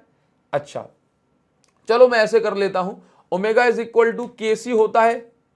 अच्छा मुझे फ्रीक्वेंसी निकालने के लिए यहां पर लैम्डा की आवश्यकता जरूर से होगी, तो मैं एक काम कर लेता हूं, यहां पर जो है छोटा सा कैलकुलेटर का इस्तेमाल कर लेता हूं। सबसे पहले अगर मैं 0.5 6.28 में डिवाइड करूंगा 0.5 का तो ये बन जाएगा 12.56, तो ये लैम्डा इज इक्वल टू 12.56 आ गया, और ये जो 10⁻³ था वो ऊपर जाके 10⁻³ हो जाएगा और ये मीटर। तो ये हमारे पास कुछ इस प्रकार से बात आ गई। अगर मैं इसी को डेसिमल में इसको बदलूंगा तो 1.25 यानी एक डिजिट मैंने इसको और छोटा कर दिया, तो मैं इसको एक डिजिट बड़ा कर दूंगा तो 10⁻² मीटर आ गया, ठीक है। तो ये मेरे पास वेवलेंथ की वैल्यू आ गई है। अब मुझे निकालना है क्योंकि फ्रीक्वेंसी, तो फ्रीक्वेंसी निकालने के लिए मैं यहां पर एक काम करूंगा, बोला omega is equal to k c, omega is equal to k c लगा के, सॉरी ये तो एंगुलर फ्रीक्वेंसी ओमेगा ऑलरेडी मुझे दिया हुआ है, फ्रीक्वेंसी होता है c/λ होता है, फ्रीक्वेंसी क्या होता है c/λ, तो यहां पर जो c है वो मैं क्या मानूंगा 3 × 10⁻, या ऐसे भी निकाल लेता हूं क्योंकि मुझे ये नहीं बताया कि इलेक्ट्रोमैग्नेटिक वेव कहां ट्रेवल कर रही है, तो मैं जानता हूं कि ओमेगा इज इक्वल टू होता है 2π न्यू, तो न्यू इज इक्वल टू हो जाएगा 2π/ω, ठीक है। तो न्यू इज इक्वल टू 2π की जगह 6.28 और ओमेगा की वैल्यू जो मुझे दी गई है यहां पर टी के पहले जो लिखा है वो ओमेगा है 1.5 इंटू 10⁻11, ठीक है। तो न्यू इज इक्वल टू 6.28 में अगर मैं डिवाइड करूंगा 1.5 का तो ये मेरे पास 4.18 आ गया, 4.18 10⁻, ऊपर जाके 10⁻11 हर्ट्ज हो जाएगा। तो ये हमारे पास फ्रीक्वेंसी निकल के आ गई। इसके बाद हमसे पूछी गई right equation of electric field, तो मुझे इलेक्ट्रिक फील्ड की इक्वेशन लिखनी है। तीसरी बात write equation of electric field, तो कैसे लिखूंगा, E is equal to E0 sine, जो लिखा हुआ है वो क्या है kx, तो मैंने यहां लिख दिया kx, ठीक है, और उसके बाद 1.5 ये वैल्यूज तो मुझे गिवन है ना, तो प्लस 1.5 इंटू 10⁻⁻⁴ 11t, ठीक है, ये दिया हुआ है, और वोल्ट पर मीटर जो है इसकी यूनिट हम चलने देंगे नाउ। अब इसके बाद ना यहां पर बहुत सिंपल सी बात है कि E इज इक्वल टू, मुझे ई नॉट निकालना है, ई नॉट तो नहीं है तो मुझे पता है ई नॉट इज इक्वल टू क्या होता है, बी नॉट इंटू सी, ये होता है बी नॉट इंटू सी। तो E nought is equal to B nought की वैल्यू क्या है, बी नॉट की वैल्यू जो लिखी हुई है दैट इज 2 इंटू 10⁻7 माइनस 7, और सी की वैल्यू 3 10⁻8 होगी। तो यहां पर जो ई नॉट निकल के आएगी दैट इज 3 2 6, 60 न्यूटन पर कूलाम, हम ये इसको लिख सकते हैं, ठीक है। तो बस इलेक्ट्रिक फील्ड की इक्वेशन आ गई 60, और साइन के एक्स, के की वैल्यू जो लिखी हुई है, के की वैल्यू जो लिखी हुई है वो क्या है वो जरा देख लेते हैं। के की वैल्यू 0.5 इंटू 10⁻3x, ठीक है नाउ। तो यहां पर भी 0.5 इंटू 10⁻3x, ठीक है, प्लस 1.5 10⁻11t, और ये न्यूटन पर कूलाम में चल रहा है। अच्छा, अगर मैग्नेटिक फील्ड y एक्सिस में है, देखो अब यहां पे डायरेक्शन पता कर लेते हैं, E cross B is equal to velocity. अब इलेक्ट्रिक फील्ड की डायरेक्शन भी तो लिखनी होगी, तो हम क्या करेंगे बताओ जरा। मैग्नेटिक फील्ड की डायरेक्शन पता है, हाफ सर जे कैप में है, जे कैप, ठीक है, y एक्सिस मतलब जे कैप। इलेक्ट्रोमैग्नेटिक वेव कहां जा रही है, ये जा रही है मेरे पास, देखो ये इलेक्ट्रोमैग्नेटिक वेव कहां जा रही है, बोला x एक्सिस में, के साथ जो चिपका होता है उसी में इलेक्ट्रोमैग्नेटिक वेव जारी होगी। तो इलेक्ट्रोमैग्नेटिक वेव जा रही है आई कैप में, लेकिन यहां पे प्लस साइन लगाया तो यहां पे बताया गया इलेक्ट्रोमैग्नेटिक वेव माइनस आई कैप में जा रही है। तो जरा सोचो कितने का इंटू करें, जे में कितने का इंटू करें, देखो आई जे के, अगर मैं जे में आई का इंटू करता हूं, जे में कितने का, अब देखो जे क्रॉस के होता तो बनता आई, लेकिन अगर मैं के क्रॉस जे कर दूं तो बनेगा माइनस आई, उल्टा चलने पे ना। तो के क्रॉस जे यानी कि electromagnetic wave should be in Z axis, तो के क्रॉस जे करने पे आता है माइनस आई। इस प्रकार से हम इस टाइप के क्वेश्चंस को सॉल्व कर सकते हैं कि आपको मैग्नेटिक फील्ड दे रखी है, अब आपको इलेक्ट्रिक फील्ड की इक्वेशन बनानी है, तो आप इस टाइप से क्वेश्चन को सॉल्व कर सकते हैं। उम्मीद करूंगा बच्चों ये बात आपको जो है जरूर से समझ में आई होगी। अच्छा, होमवर्क में मैंने आपको अभी कुछ नहीं दिया, बट मैं अभी आपको जो है यहां पर सेम टाइप की इक्वेशन जो है ये आपको देता हूं, ये आपका होमवर्क रहने वाला है बच्चों, ये आपका होमवर्क रहने वाला है। यहां पर जो है कुछ भी नहीं करना आपको, जैसे मैंने अभी वेवलेंथ निकाली थी आप फिर से वेवलेंथ निकालेंगे, फ्रीक्वेंसी निकालेंगे और मैग्नेटिक फील्ड की इक्वेशन बनाएंगे, है ना। अगर आपको यहां पर ये जो वैल्यू दी हुई है ये कौन सी वैल्यू है, बोला E nought is equal to 3.1, electric field is equal to E nought, ठीक है। अब आपको बी नॉट निकालना है तो बी नॉट के लिए ई नॉट बाय सी कर देते हैं, करते हैं कि नहीं करते, तो आपको मैग्नेटिक फील्ड की इक्वेशन जो है निकालनी है, ठीक है। अच्छा, इसके बाद जो तो आप ये आपका होमवर्क रहेगा, करोगे आप इसको, और आंसर जो है कमेंट सेक्शन में बच्चों आपको बताना ही बताना है। इसका सॉल्यूशन जो है मैं टेलीग्राम चैनल पे पोस्ट कर दूंगा, है ना, तो वहां से आप इसको टैली कर लेना। क्लियर, चलो आगे बढ़ जाएंगे। और देखिए इसके बाद आपको ये क्वेश्चन मिल गया, अब आपसे कह रहा है कि find the value of wave vector. तो वेव वेक्टर मतलब के की वैल्यू निकालनी है। सर यहां नहीं दी, क्या नहीं दी, तो के इज इक्वल टू 2π/λ होता है, तो क्या लैम्डा की वैल्यू दी है, नहीं दी तो नहीं लगा सकते। लेकिन हमें पता है कि ओमेगा इज इक्वल टू के सी होता है, तो k is equal to omega by C लगाएंगे, आंसर आ जाएगा। लेकिन ओमेगा क्या है, बोला सर टी के पहले जो लिखा होता है वो ओमेगा होता है, तो 6 × 10⁸ अपॉन में सी की वैल्यू 3 जो है 8 होती है, तो के इज इक्वल टू 2 आ गया, और तो 2 metre inverse, that will be the value of, that should be the value of आपका वेव वेक्टर। बताओ क्या इतनी बात क्लियर है, उम्मीद करूंगा इतनी बात आप लोगों को क्लियर होगी बच्चों। मैं बच्चों आपको ये बताना चाहता हूं कि एक्चुअल में ये ना एकदम प्रीमियम कंटेंट है जो आपको यूट्यूब पर फ्री ऑफ कॉस्ट मिल रहा है, इसलिए बस मैं आपसे इतना चाहता हूं कि कमेंट सेक्शन में कमेंट करके जरूर आपको बताना चाहिए कि ये लेक्चर्स आपको कैसे लग रहे हैं, है ना, क्योंकि चाहे न्यूमेरिकल हो, थ्योरी हो, डेरिवेटिव, कुछ भी नहीं छोड़ते बच्चों। इसलिए बस मैं ये चाहता हूं कि आपको कमेंट सेक्शन में जल्दी से लिख देना है कि सर मजा आ रहा है, नेक्स्ट वीडियो जल्दी से लेकर के आइए, तो मुझे एकदम फील आता है कि हाँ भाई बच्चों को मजा आ रहा है, इसका मतलब हमें भी बहुत मजा आ रहा है, ठीक है। अच्छा, आगे बढ़ जाएंगे, और अब मैं आपको बताता हूं कि इलेक्ट्रोमैग्नेटिक वेव की जो टाइप्स हैं वो कितने हैं और इनके सबके यूजेस क्या क्या है, कैसे इनका प्रोडक्शन। अरे भाई साहब एक इंपॉर्टेंट सा क्वेश्चन रह गया है। इंपॉर्टेंट क्वेश्चन ये है कि आपसे कहा जा रहा है कि किसी भी इलेक्ट्रोमैग्नेटिक वेव में इलेक्ट्रिक फील्ड जो है की इक्वेशन ने ये बना दी, ठीक है। अब ये जो इलेक्ट्रोमैग्नेटिक वेव है ये परफेक्टली रिफ्लेक्टिंग इनफाइनाइट वॉल से जाकर के टकरा जाती है, ठीक है, परफेक्टली रिफ्लेक्टिंग वॉल है, तो इसका मतलब जो वेव है जिस भी डायरेक्शन में जा रही होगी वो एकदम पलट के ऑपोजिट डायरेक्शन में जाएगी। तो कह रहा है कि रिफ्लेक्टिंग वेव के लिए जो इक्वेशन होगी वो क्या होगी। तो इसका मतलब इलेक्ट्रोमैग्नेटिक वेव अगर पॉजिटिव जेड एक्सिस में, मतलब बीच में माइनस लगा है तो पॉजिटिव जेड एक्सिस, ठीक है, जेड लगा तो जेड और माइनस लगा तो पॉजिटिव जेड, ठीक है। तो अभी आप ये देखो कि जिस भी डायरेक्शन, आप तो सिंपल सी बात है, देखो आप तो बस इतनी बात समझो कि जिस डायरेक्शन में पहले जा रही थी बस उसके ऑपोजिट डायरेक्शन में जाने लगेगी, ऑपोजिट डायरेक्शन में जाने लगेगी। इसका मतलब क्या हुआ कि जो माइनस साइन बीच में लगा था बस वो क्या हो जाएगा, प्लस का हो जाएगा। तो रिफ्लेक्टिंग वेव की इक्वेशन ये बन जाएगी, ठीक है। चलिए बहुत बढ़िया।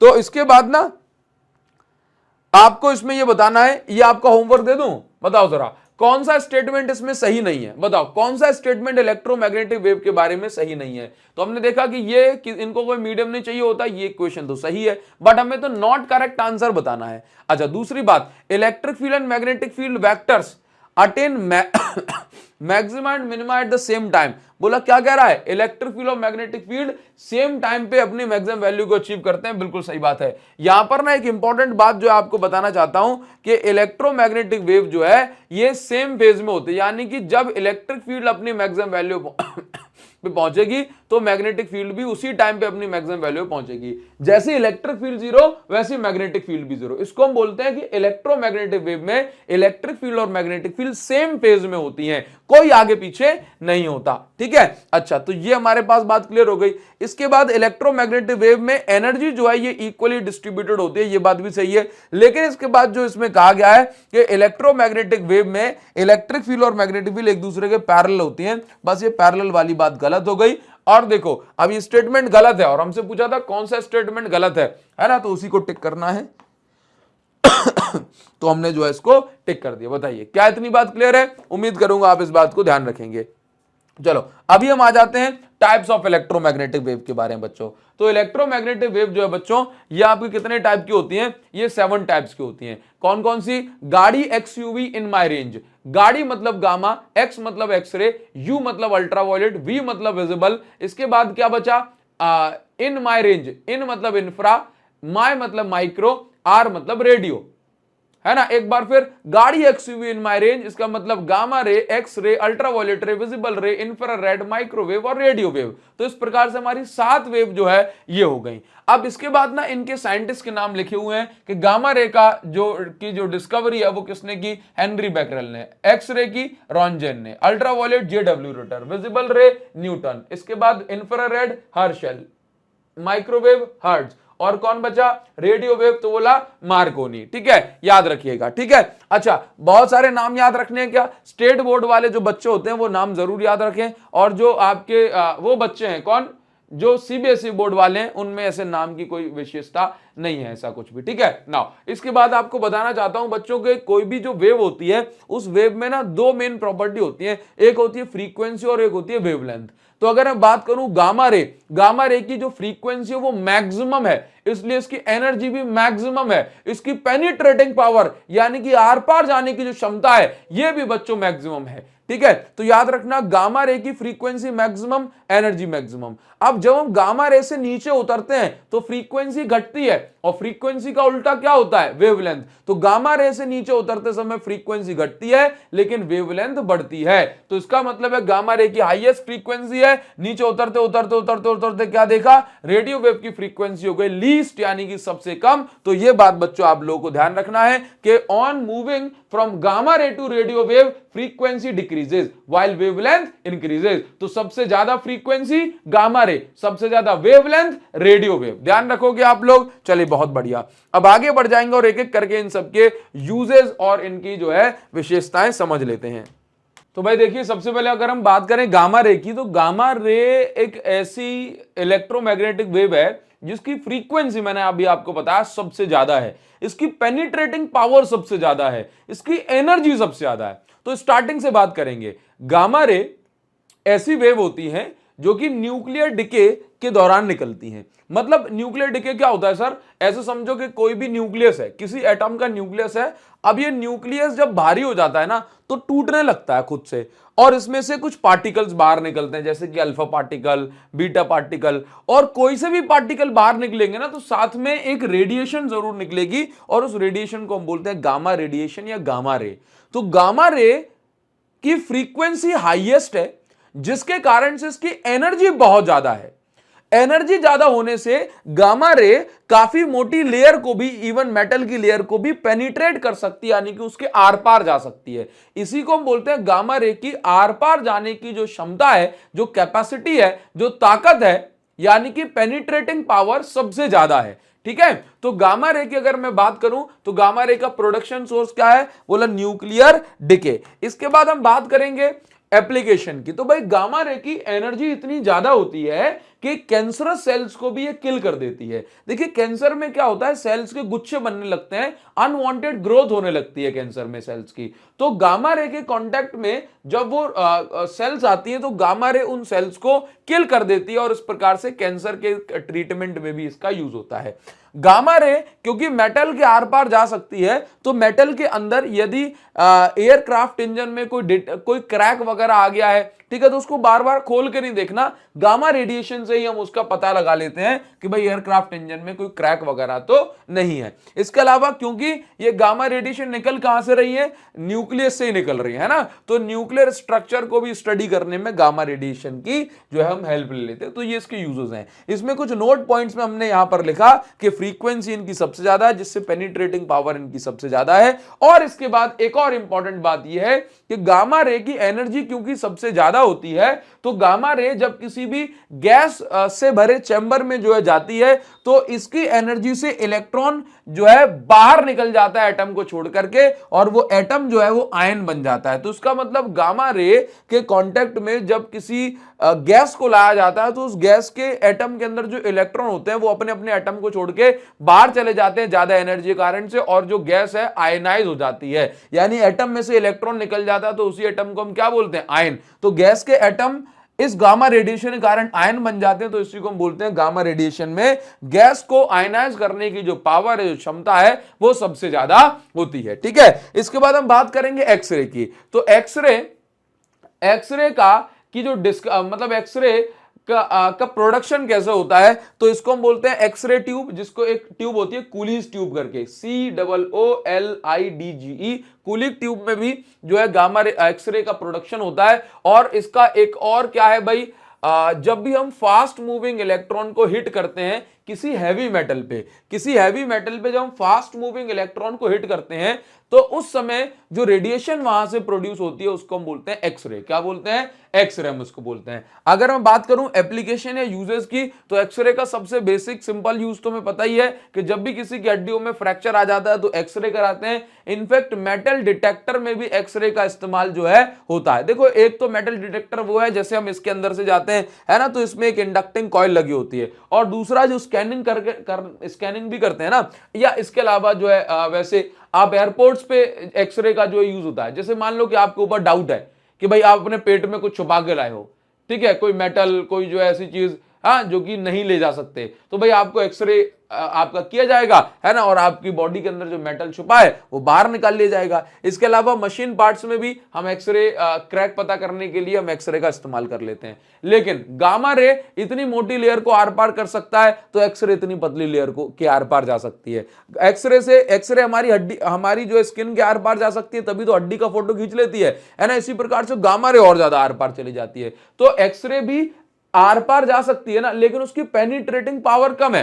तो आपको याद रखना है, गामा की फ्रीक्वेंसी ज्यादा, एक्सरे की फ्रीक्वेंसी उससे कम। तो गामा की पेनिट्रेटिंग ज्यादा, एक्सरे की पेनिट्रेटिंग पावर उससे कम। गामा की आयनाइजिंग पावर ज्यादा, एक्सरे भी गैस में से इलेक्ट्रॉन को निकाल सकती है, तो एक्सरे की आयनाइजिंग पावर है तो, लेकिन गामा से कम है। ठीक है, अच्छा, इसके बाद हम याद रखेंगे नेक्स्ट अल्ट्रावायलेट रे। भाई अल्ट्रावायलेट रे पे ना मैं मोस्ट इंपॉर्टेंट लगाना चाहूंगा कि भाई इस पे से खूब सारे क्वेश्चन पूछे जाते हैं। अल्ट्रावायलेट रे मतलब भाई यूवी रे। आप यूवी प्रोटेक्शन क्रीम आती है कि भाई चेहरे को बचा लिया जाए यूवी रे से, क्योंकि यूवी रे से ही जो है हमारी स्किन खराब हो जाती है। ठीक है, तो आपसे कहा जाए कि यूवी रे का यानी अल्ट्रावायलेट रे का प्रोडक्शन सोर्स कौन है, तो बोला सन से अल्ट्रावायलेट रे आती है। इसके अलावा यूवी रे बल्ब भी आते हैं। अगर मैं यूवी रे की प्रॉपर्टी की बात करूं, तो जैसे गामा रे और एक्सरे की एनर्जी अच्छी खासी होती है, तो ये गैस को आयनाइज कर सकते हैं, वैसे यूवी रे भी गैस को आयनाइज कर सकती है। ठीक है, इसके अलावा गामा रे के बारे, यूवी रे, अल्ट्रावायलेट रे के बारे में एक और इंपॉर्टेंट पॉइंट जो है पूछा जाता है, वो ये है कि अल्ट्रावायलेट रे फोटो इलेक्ट्रिक इफेक्ट जो है शो कर सकती है। फोटो इलेक्ट्रिक इफेक्ट क्या होता है कि जब भी रेडिएशन किसी भी मेटल पे पड़ती है तो उसके इलेक्ट्रॉन जो है एनर्जी पाके बाहर निकल जाते हैं, एनर्जी लेकर के कहां निकल जाते हैं, बोला बाहर। इसी फिनोमेना को हम फोटो इलेक्ट्रिक इफेक्ट कह सकते हैं। तो सर अगर यूवी रे से फोटो इलेक्ट्रिक इफेक्ट पॉसिबल है तो क्या एक्सरे और गामा रे से नहीं है? बोला इनकी एनर्जी तो इनसे भी ज्यादा है, तो बोला है। तो एक्सरे, गामा रे, अल्ट्रावायलेट रे, ये तीनों फोटो इलेक्ट्रिक इफेक्ट शो कर सकते हैं। मतलब कि जब ये रेडिएशन मेटल पे पड़ेंगी तो मेटल में से इलेक्ट्रॉन बाहर निकल के चला जाता है, इसी को हम बोलते हैं फोटो इलेक्ट्रिक इफेक्ट। अच्छा, इसमें ना एक और इंपॉर्टेंट बात यह है कि अल्ट्रावायलेट रे की प्रॉपर्टी यह है कि अल्ट्रावायलेट रे जो होती है ये साधारण ग्लास यानी कि नॉर्मल सा जो ग्लास होता है, जो कांच जो होता है उसके आर पार नहीं जा सकती। जो नॉर्मल ग्लास जो होता है वो यूवी रे को एब्जॉर्ब कर लेता है। तो अगर हम चाहते हैं कि भाई यूवी रे बल्ब बनाया जाए या यूवी रे किसी मटेरियल के आर पार चली जाए तो वो मटेरियल होता है क्वार्ट्ज। क्वार्ट्ज बिल्कुल कांच के जैसा ही सब्सटेंस होता है, मटेरियल होता है। क्वार्ट्ज इज बेसिकली एक रॉक है, एक सब्सटेंस है, एक ऐसा पत्थर है जो कि कांच के जैसा ही उसके अंदर चमक होती है, ट्रांसपेरेंट होता है, आर पार देखा जा सकता है। ठीक है, तो कहीं पर अगर मुझे यूवी रे बल्ब बनाना है, मैं चाहता हूं कि इस बल्ब के आर पार यूवी रे चली जाए, अल्ट्रावायलेट रे, तो फिर क्वार्ट्ज मटेरियल का हम इस्तेमाल करना होगा। अच्छा, अगर मैं बात करूं यूवी रे का इस्तेमाल कहां होता है, तो क्योंकि यूवी रे की आपको तो पता है ना, यूवी रे कितनी ज्यादा मैं कहूंगा डेंजरस या एनर्जेटिक होती है कि हमारी स्किन यूवी रे के कांटेक्ट में आती है तो धूप में जाने से एकदम लाल हो जाती है। स्किन टैन जो होती है ना, वो भी किसके कारण से होती है? अल्ट्रावायलेट रे के कारण से। अल्ट्रावायलेट रे की एनर्जी ज्यादा है, इसलिए हम इसके जर्म्स को यानी जो माइक्रो ऑर्गेनिज्म होते हैं वो अल्ट्रावायलेट रे से मर जाते हैं। तो मान लीजिए वाटर को प्योरीफाई करना है, यूवी रे से वाटर को प्योरीफाई कर दिया जा सकता है। ठीक है, यूवी रे प्योरीफायर भी आते हैं। इसके अलावा फूड को प्रिजर्व करना है तो यूवी रे चेंबर के अंदर या यूवी रे लाइट के अंदर हम उसको रख सकते हैं। क्यों? क्योंकि फूड खराब कब होता है? जब उसमें माइक्रो ऑर्गेनिज्म की ग्रोथ बढ़ जाती है ना। तो यूवी रे के नीचे अगर हम फूड को रख देंगे तो फूड जो है लंबे समय तक प्रिजर्व रहेगा, क्योंकि उसके अंदर जो जर्म्स होंगे वो जो है उनकी ग्रोथ नहीं हो पाएगी, है ना। इसी प्रकार से डेंटिस्ट जो है वो अपने टूल्स को क्लीन करने के लिए, सैनिटाइज करने के लिए यूवी रे चैम्बर के अंदर रख देते हैं, है ना। एक छोटे छोटे बॉक्स टाइप के आते हैं, 5-5, 7-7 हजार के, 2-2 हजार रुपए के। ठीक है, उनके अंदर जो है डेंटिस्ट अपने अपने टूल्स को रख देते हैं सो दैट उनके सारे जर्म्स जो है मर जाए। आंखों की लेजिक सर्जरी में यूवी रे का यूज है। अब देखो, यूवी रे इतनी ज्यादा एनर्जेटिक है कि भाई जैसे ही वो हमारे कॉर्निया को हिट करती है ना, सीधे बिल्कुल लेजर के फॉर्म में, तो कॉर्निया का रेडियस ऑफ कर्वेचर बदल जाता है, जिससे आंखों की पावर यानी कि जो चश्मे का नंबर है वो हट जाता है। ठीक है, तो आंखों की लेजिक सर्जरी में कौन सी रे? बोले यूवी रे का इस्तेमाल करते हैं। इसके अलावा फिंगरप्रिंट सेंसर में भी यूवी रे का इस्तेमाल होता है। इसके अलावा एक काफी इंपॉर्टेंट क्वेश्चन जो है अल्ट्रावायलेट रे पर पूछा जाता है वो ये है कि भाई साहब, जो वेल्डर्स होते हैं, जो वेल्डिंग करते हैं जो लोग, वो आंखों पे या तो काला चश्मा या फिर एक मास्क लगाते हैं सो दैट जो रेडिएशन है ना, जो वेल्डिंग करते समय जो रेडिएशन निकल रही है वो आंखों में ना जाए। तो वो रेडिएशन कौन सी होती है? वो रेडिएशन होती है अल्ट्रावायलेट रे। जब भी वेल्डिंग होती है तो वेल्डिंग के दौरान जो रेडिएशन बाहर निकलती है वो होती है अल्ट्रावायलेट रे, और ये अल्ट्रावायलेट रे आंखों से जाकर के टकराएगी तो आंखों में जलन, है ना, आंखों में इरिटेशन, बहुत ज्यादा आंखों में सूजन भी हो सकती है, और अगर लंबे समय तक करें तो जो है परमानेंट या टेम्परेरी ब्लाइंडनेस भी हो सकती है। तो आपको ध्यान देना है कि वेल्डिंग जहां पर हो रही हो, या अगर आप कभी वेल्डिंग करें तो बिल्कुल उनको नेकेड आई से नहीं करना है। किसी जो है कांच का चश्मा या फिर जो है कोई ऐसे कांच का मास्क होता है वो जरूर लगाएं। तो वेल्डर जो है क्या करते हैं, ऐसे ही कांच का चश्मा या माइक जो है मैं बोल रहा हूं माइक मास्क लगाते हैं, क्योंकि हम जानते हैं कि अल्ट्रावायलेट रे ग्लास के यानी कांच के आर पार नहीं जा सकती है। ठीक है, अच्छा, तो ये इस पर बेस्ड क्वेश्चन जो है पूछे जाते हैं। नेक्स्ट क्या है बच्चों? विजिबल रे। अगर मैं बात करूंगा विजिबल रे की, तो विजिबल रे तो वही है जो हम सब लोग देखते हैं। विजिबल रे के बारे में जो सवाल पूछा जाता है वो इसकी वेवलेंथ के बारे में होता है। तो विजिबल रे की वेवलेंथ 400 नैनोमीटर से 700 नैनोमीटर तक, या फिर 4000 एंगस्ट्रॉम से लेकर के 7000 एंगस्ट्रॉम तक होती है। विजिबल रे का जो सबसे बड़ा यूज है वो ये है कि भाई ये हमारी आंखों में विजन सेंसेशन जो है प्रोड्यूस करती है ना, जिसके कारण से हम देख पाते हैं, यानी कि विजिबल रे के कारण ये दुनिया हमें हसीन दिखाई पड़ती है। इसके बाद बच्चों हम बात करेंगे इंफ्रारेड रेडिएशन के बारे में। इंफ्रारेड रेडिएशन जो है कहां से प्रोड्यूस होती है? तो कहीं पर भी कोई गर्म बॉडी है, हॉट बॉडीज बच्चों, यानी कि जैसे गर्म बोतल है, ठीक है, जैसे गर्म पानी की भगोनी है, कोई भी गर्म गर्म चीज है जहां से जो आंच निकलती है ना, उसी को हम बोलते हैं इंफ्रारेड रे। क्या बोलते हैं? Infrared radiation. ठीक है, अगर मान लीजिए सन है, जैसे सूरज है, ठीक है, तो अगर सन से रेडिएशन आ रही है, ठीक है, तो सन से तो भाई तीन टाइप की रेडिएशन आती है सन से। एक तो विजिबल, जिसके कारण से हमें दुनिया दिखाई देती है, दूसरी अल्ट्रावायलेट रे जो कि हमारे लिए डेंजरस है, और तीसरी जो होती है इंफ्रारेड रे। इंफ्रारेड रे से जो है हीटिंग होती है। ये किसके लिए? ये किसके लिए? बोले ये देखने के लिए है, दुनिया हमें दिखाई पड़ती है, ये हमारे लिए हार्मफुल है। ठीक है, ये हमारे लिए क्या है? बोला हार्मफुल है, नुकसानदायक है। और इससे क्या होती है? बोला इससे हीटिंग इफेक्ट होता है, इससे सारी हीटिंग होती है। तो अगर मैं आपसे ये कह दूं कि भाई सोलर कुकर में हीटिंग होती है, तो कौन सी रे रिस्पॉन्सिबल? बोला इंफ्रारेड रे रिस्पॉन्सिबल। ठीक है, अच्छा अगर मैं आपसे ये कह दूं कि इंफ्रारेड रे का इस्तेमाल और कहां कहां होता है, तो याद रखिए इंफ्रारेड जो है रे का इस्तेमाल हम करते हैं थर्मल इमेजिंग में। जो इंफ्रारेड कैमरा होते हैं वो बॉडी का टेम्परेचर सेंस कर लेते हैं। जैसे थर्मल इमेजिंग नहीं आपने देखी, थर्मल इमेजिंग, थर्मल इमेजेस, तो देखो जरा थर्मल इमेजेस, तो थर्मल इमेज आपने इस टाइप की इमेज नहीं देखी, तो इस टाइप की इमेज क्या है? ये जो होते हैं इंफ्रारेड सेंसर होते हैं, इंफ्रारेड कैमरा होते हैं। ये क्या करते हैं? हमारी बॉडी से जो हीट निकल रही है ना, उसको कैच कर लेते हैं, उसको कैप्चर कर लेते हैं। ठीक है, तो जहां पे से ज्यादा हीट निकल रही है उसका येलो या फिर ऑरेंज कलर दिखेगा, जहां से हीट कम आ रही है वहां पे आपको ब्लू कलर दिखाई पड़ेगा, है ना। तो आपको यही बात समझनी है कि एक्चुअल में ये जो इमेजेस होती हैं ये हम इनको बोलते हैं थर्मल इमेजिंग। तो थर्मल इमेजिंग में इंफ्रारेड सेंसर्स का इस्तेमाल किया जाता है ना। इसको हम और क्या बोलते हैं? स्पाइंग पर्पस में भी हम इसका यूज करते हैं। जैसे मान लीजिए अंधेरे में आप देखते हैं टेररिस्ट वगैरह जंगलों में या फिर बॉर्डर के आसपास छुपे हुए हैं, तो हर जगह हम कैमरा नहीं लगा सकते। ठीक है, नाइट में कैमरे की विजिबिलिटी भी उतनी बढ़िया नहीं होती कि पता पड़ जाए कितने लोग हैं कितने, क्योंकि बॉर्डर जो है कुछ एक आध किलोमीटर में थोड़ी ना है, बॉर्डर तो जो है हजारों किलोमीटर में है। ठीक है, तो बस वही बात है। तो स्पाइंग पर्पस है ना, तो यानी कि ये अंधेरे में भी जो है हम इसका जासूसी में इस्तेमाल कर सकते हैं। इससे हमें पता पड़ जाएगा 10 लोग हैं, 20 लोग हैं, 50 लोग हैं, कहां पर कितने लोग बैठे हुए हैं।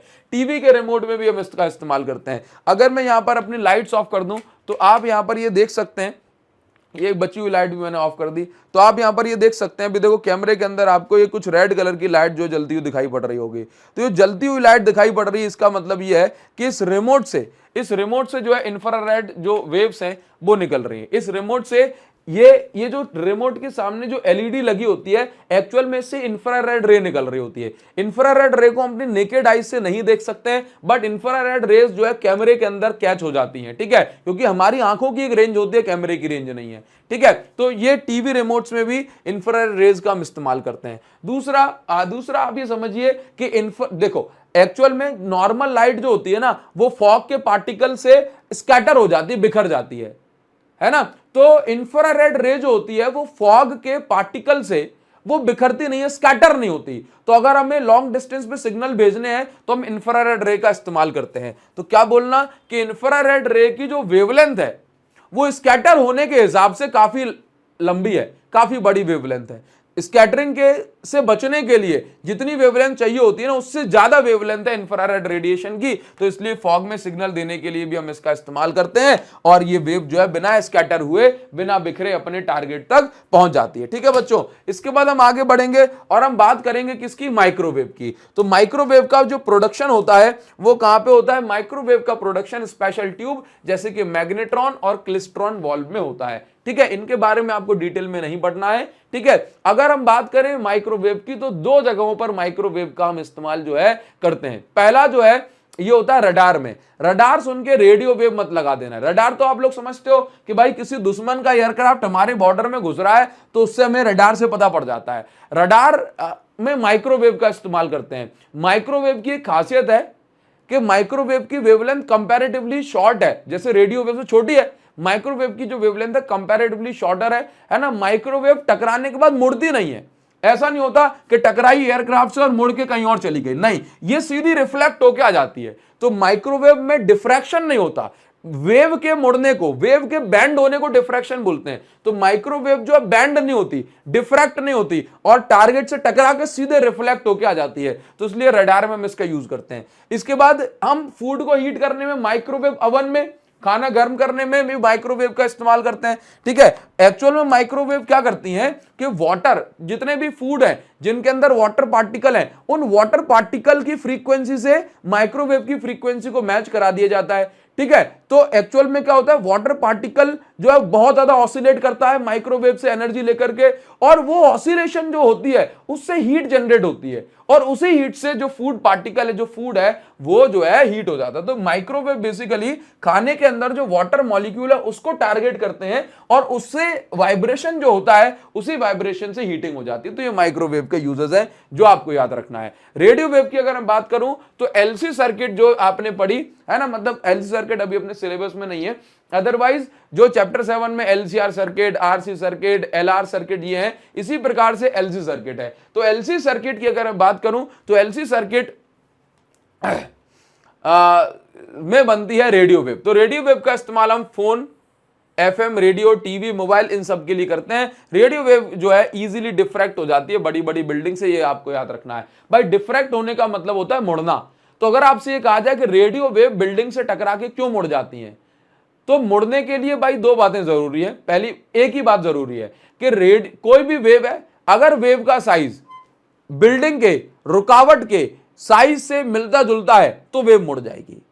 जैसे लाइट वेव आपसे कहेंगे डिफ्रैक्ट क्यों नहीं होती है, लाइट वेव क्यों नहीं इजीली मुड़ती है, तो आंसर है लाइट वेव का साइज और हमारे आसपास ऑब्स्टेकल यानी रुकावट का साइज में कोई भी कंपैरिजन नहीं है। लाइट वेव का साइज बहुत ज्यादा छोटा है और ऑब्स्टेकल का साइज हमारी डेली लाइफ में काफी बड़ा है, तो इन दोनों की कोई तुलना नहीं है ना। तो इसलिए लाइट वेव इजीली डिफ्रैक्ट नहीं होती और ना ही उसका डिफ्रैक्शन आसानी से नोटिस होता है।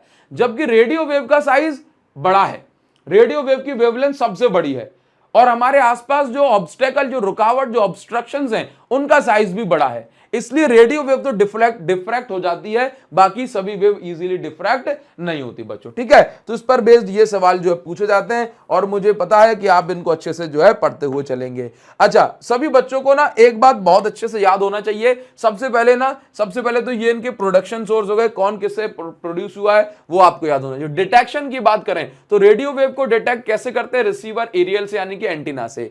माइक्रोवेव के लिए पॉइंट कांटेक्ट डायोड का इस्तेमाल किया जाता है डिटेक्ट करने के लिए। इंफ्रारेड रे को डिटेक्ट करने के लिए थर्मोपाइल, बेलोमीटर, इंफ्रारेड, फोटोग्राफिक फिल्म इनका जो है हम यूज करते हैं। आंखों के लिए तो आंखों की फोटो सेल्स ही काफी है विजिबल रे के लिए। अल्ट्रावायलेट रे के लिए फोटोग्राफिक सेल है ना। इसके अलावा एक्सरे के लिए गीगर ट्यूब्स होती हैं, आयनाइजेशन चैम्बर होता है, ठीक है, और गामा रेडिएशन के लिए हम यहां पर जो है सिंपल आयनाइजेशन चैम्बर का इस्तेमाल जो है कर सकते हैं। ठीक है, अच्छा हम आगे बढ़ेंगे, आगे बढ़ जाएंगे और आपको यहां पर वेवलेंथ की बात कर लें तो रेडियो वेव की जो वेवलेंथ है 0.1 मीटर से बड़ी होती है बच्चों। ये आपको याद रखना है कि रेडियो वेव की वेवलेंथ 0.1 मीटर यानी कि 10 सेंटीमीटर से बड़ी अगर कोई वेवलेंथ हो तो वो रेडियो वेव की है। इसके अलावा आपसे कह दिया जाए कि 1 mm से लेकर के 10 सेंटीमीटर तक अगर है तो माइक्रोवेव है। इंफ्रारेड की बात करें बोला 1 mm से छोटा यानी कि 700 नैनोमीटर से 1 mm तक जो है ये इंफ्रारेड है।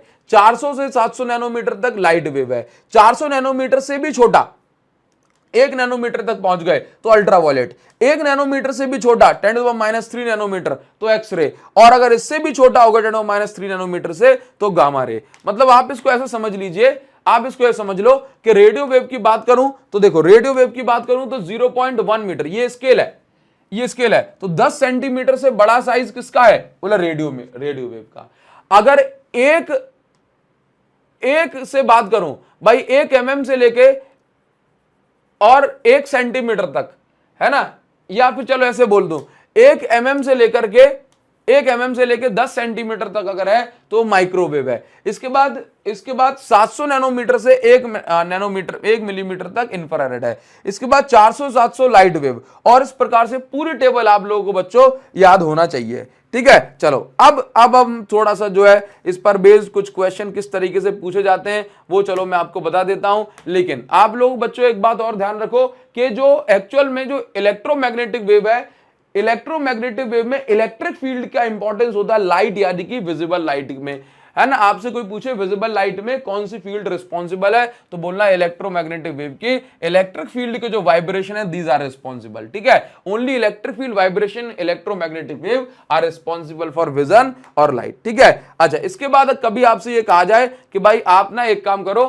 कि आपसे कई बार कहा जाएगा, बोला इलेक्ट्रोमैग्नेटिक वेव कैसे प्रोड्यूस होती है ऑसिलेटिंग चार्ज के द्वारा, एक्सप्लेन करो, आगे एक्सप्लेनेशन दे दिया। इसके बाद आपसे कहा जाएगा कि भाई स्केच करो ऐसी इलेक्ट्रोमैग्नेटिक वेव जो जेड डायरेक्शन में जा रही हो और वहां पे इलेक्ट्रिक फील्ड और मैग्नेटिक फील्ड को भी रिप्रेजेंट कर देना है। ठीक है, तो जेड डायरेक्शन जा रही है, हम इसको कैसे बनाते हैं बच्चों, शायद मैंने आपको बनाना नहीं दिखाया इस क्लास में, तो मैं आपको बताता हूं। देखो जैसे मान लो कि एक्स एक्सिस में इलेक्ट्रिक फील्ड, तो मैं इलेक्ट्रिक फील्ड को ऐसे बना दिया, इलेक्ट्रिक फील्ड के ये वाइब्रेशन हो गए। ठीक है, अब बात करेंगे मैग्नेटिक फील्ड की, तो मैग्नेटिक फील्ड मैंने ऐसे बना दी, ये मैग्नेटिक फील्ड के वाइब्रेशन हो गए। ठीक है, और जेड एक्सिस में क्या दिखा दिया, इलेक्ट्रोमैग्नेटिक वेव जा रही है। तो इस प्रकार से इलेक्ट्रोमैग्नेटिक वेव भी बताने को आती है। ये कुछ छोटे छोटे से क्वेश्चन आपसे जो है पूछ ले जाएं तो इसको जरूर से बताइएगा। बताओ कौन सी रेडिएशन जो है वाटर प्योरिफिकेशन और आई सर्जरी के लिए यूज करते हैं, तो बोलिए जरा, बोला नन ऑफ दीज। क्यों, क्योंकि उसके लिए तो यूवी रे का इस्तेमाल करा जाता है। इसी प्रकार से आपसे यहां पर क्वेश्चन पूछा जाएगा, बताओ जरा इसका आंसर क्या है, कमेंट सेक्शन बताना, कमेंट सेक्शन में इसका आंसर पहले बताओ। ठीक है, वीडियो को पॉज करो फिर मैं बताता हूं। बताओ जरा कौन सी वेव अच्छा बताइए, इसका आंसर तो नहीं आप बता पाओगे, लेकिन फिर भी चलो, एक्सरे इससे gamma ray, radio active decay से गामा रे, क्लिस्ट्रॉन वॉल्व से कौन सी वेव, माइक्रोवेव बनती है, कूलिस ट्यूब से एक्सरे बनता है। उसने कहा था कि आइडेंटिफाई करो कि ये किन किन का सोर्स है। ठीक है, अच्छा इसी प्रकार से देखो कैसे क्वेश्चन आएंगे, बोला वेव पहचानो, तो ये कौन सी है, बोला एक्सरे, 10⁻12 से 10⁻8, 10⁻12 मतलब 10⁻9 -3 नैनोमीटर, और ये कौन सी है, बोला माइक्रोवेव। जब प्रैक्टिस करोगे तो आपको जो है इसी प्रकार से जो है आपको भी जो है टिक करना आ जाएगा। तो भाई प्रैक्टिस के लिए आप हमारी ये जो बुक है एक्सीलेंस 95+, इससे प्रैक्टिस करो, शानदार बुक है, 1200 से अधिक क्वेश्चन है इसके अंदर, समझ लो कि कितनी शानदार प्रैक्टिस आपके अंदर आपके लिए हो जाएगी। सर ऐसी बुक है जिसके अंदर 2000-3000 क्वेश्चन होंगे, तो भाई एग्जाम टाइम पे आपको चाहिए कि आप एकदम ऐसी बुक से पढ़ो कि 1200 क्वेश्चन लगा लिए, समझ लो आपका खेला हो जाए। ठीक है बच्चों, तो वीडियो को डिस्क्रिप्शन और कमेंट सेक्शन में जो लिंक दी गई है ना, वहां से आप इसको ऑर्डर करके प्रैक्टिस करना स्टार्ट करो। ठीक है, फ्रीक्वेंसी वगैरह भी पूछी जाती है, तो आप जो है यहां पर बताइए कि ये किसकी फ्रीक्वेंसी होगी, या आपको कमेंट सेक्शन में आंसर जो है बताना है। ठीक है, सर्च करो और जो है आप इसको बताइए। ठीक है, अच्छा इसके बाद जो है अब कुछ और छोटे छोटे से क्वेश्चन से पूछे जाएंगे, फिर मैं आपको इलेक्ट्रोमैग्नेटिक वेव का एक टाइप जो है जैसे कि स्पीड, मोमेंटम, इन सब के बारे में समझा देता हूं। ठीक है, अच्छा कह रहा है कि भाई नेम द फिजिकल क्वांटिटी, ऐसी क्वांटिटी का नाम बताओ जो सभी वेव के लिए सेम है, माइक्रोवेव और रेडियो वेव के लिए जो कॉमन है, तो बोला स्पीड। इलेक्ट्रोमैग्नेटिक वेव की सभी जो टाइप्स हैं वो उनके लिए क्या सेम है, बोला स्पीड सेम है वैक्यूम में। इलेक्ट्रोमैग्नेटिक वेव कैसे प्रोड्यूस होती है, तो बोला ऑसिलेटिंग चार्ज से। आपसे कहा जाए इलेक्ट्रोमैग्नेटिक वेव जो ऑसिलेटिंग चार्ज के द्वारा बनेगी उसकी फ्रीक्वेंसी क्या होगी,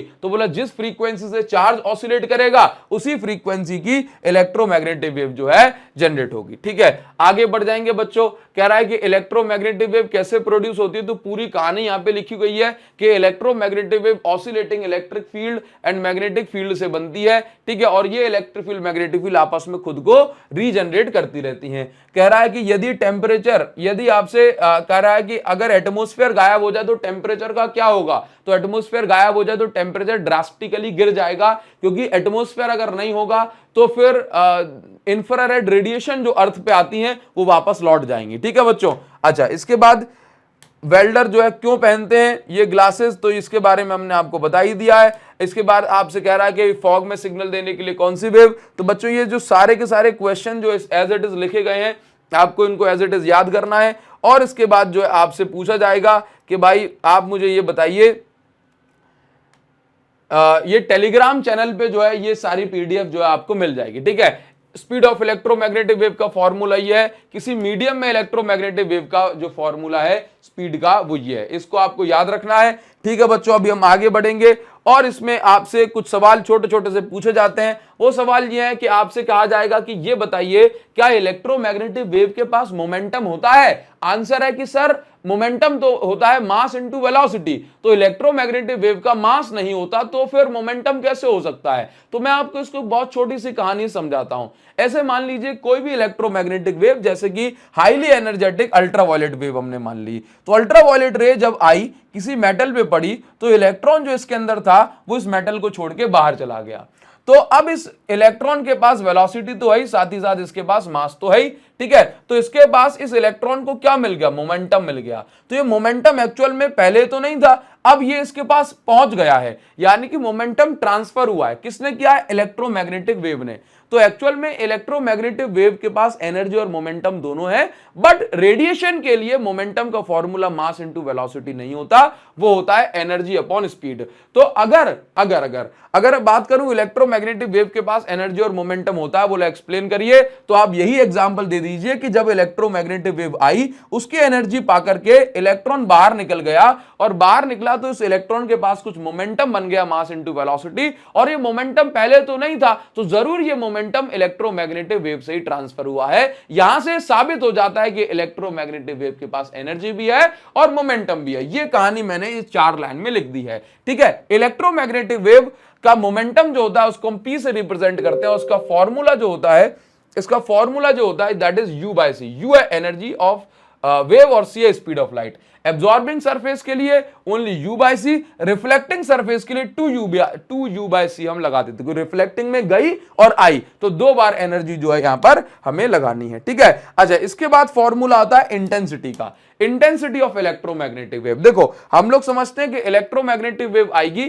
तो बहुत ऑब्वियस सी बात है, बहुत ऑब्वियस सी बात है कि वो एनर्जी लेके आएगी। इलेक्ट्रोमैग्नेटिक वेव आई तो वो एनर्जी लेके आई। तो भाई आप देखो, ये इलेक्ट्रोमैग्नेटिक वेव आई तो एनर्जी लेके आई। अब ये एनर्जी सरफेस पे फैली होगी तो एनर्जी अपॉन एरिया, ठीक है। इसके बाद ये एनर्जी जो फैली, ये एक्चुअल में किस रेट से ये एनर्जी आई है ना, उसी को हम बोलते हैं इंटेंसिटी। तो इसका मतलब ये डेल टी का इंटू ऊपर हो जाएगा। तो इसका मतलब क्या है कि energy incident on surface per unit area in per unit time या इन यूनिट टाइम, ठीक है। तो इसको हम क्या बोलते हैं? इसको हम बोलते हैं U बाय ए, या सिंपल ऐसे देखो, सिंपल वर्क अपॉन टाइम क्या होता है? बोला पावर। वर्क मतलब एनर्जी, एनर्जी अपॉन टाइम क्या है? पावर। और एरिया की यूनिट क्या है? Metre square. तो पावर की यूनिट वॉट, एरिया की यूनिट मीटर स्क्वायर। तो basically this is power per unit surface area, है ना, power on unit surface area, ठीक है।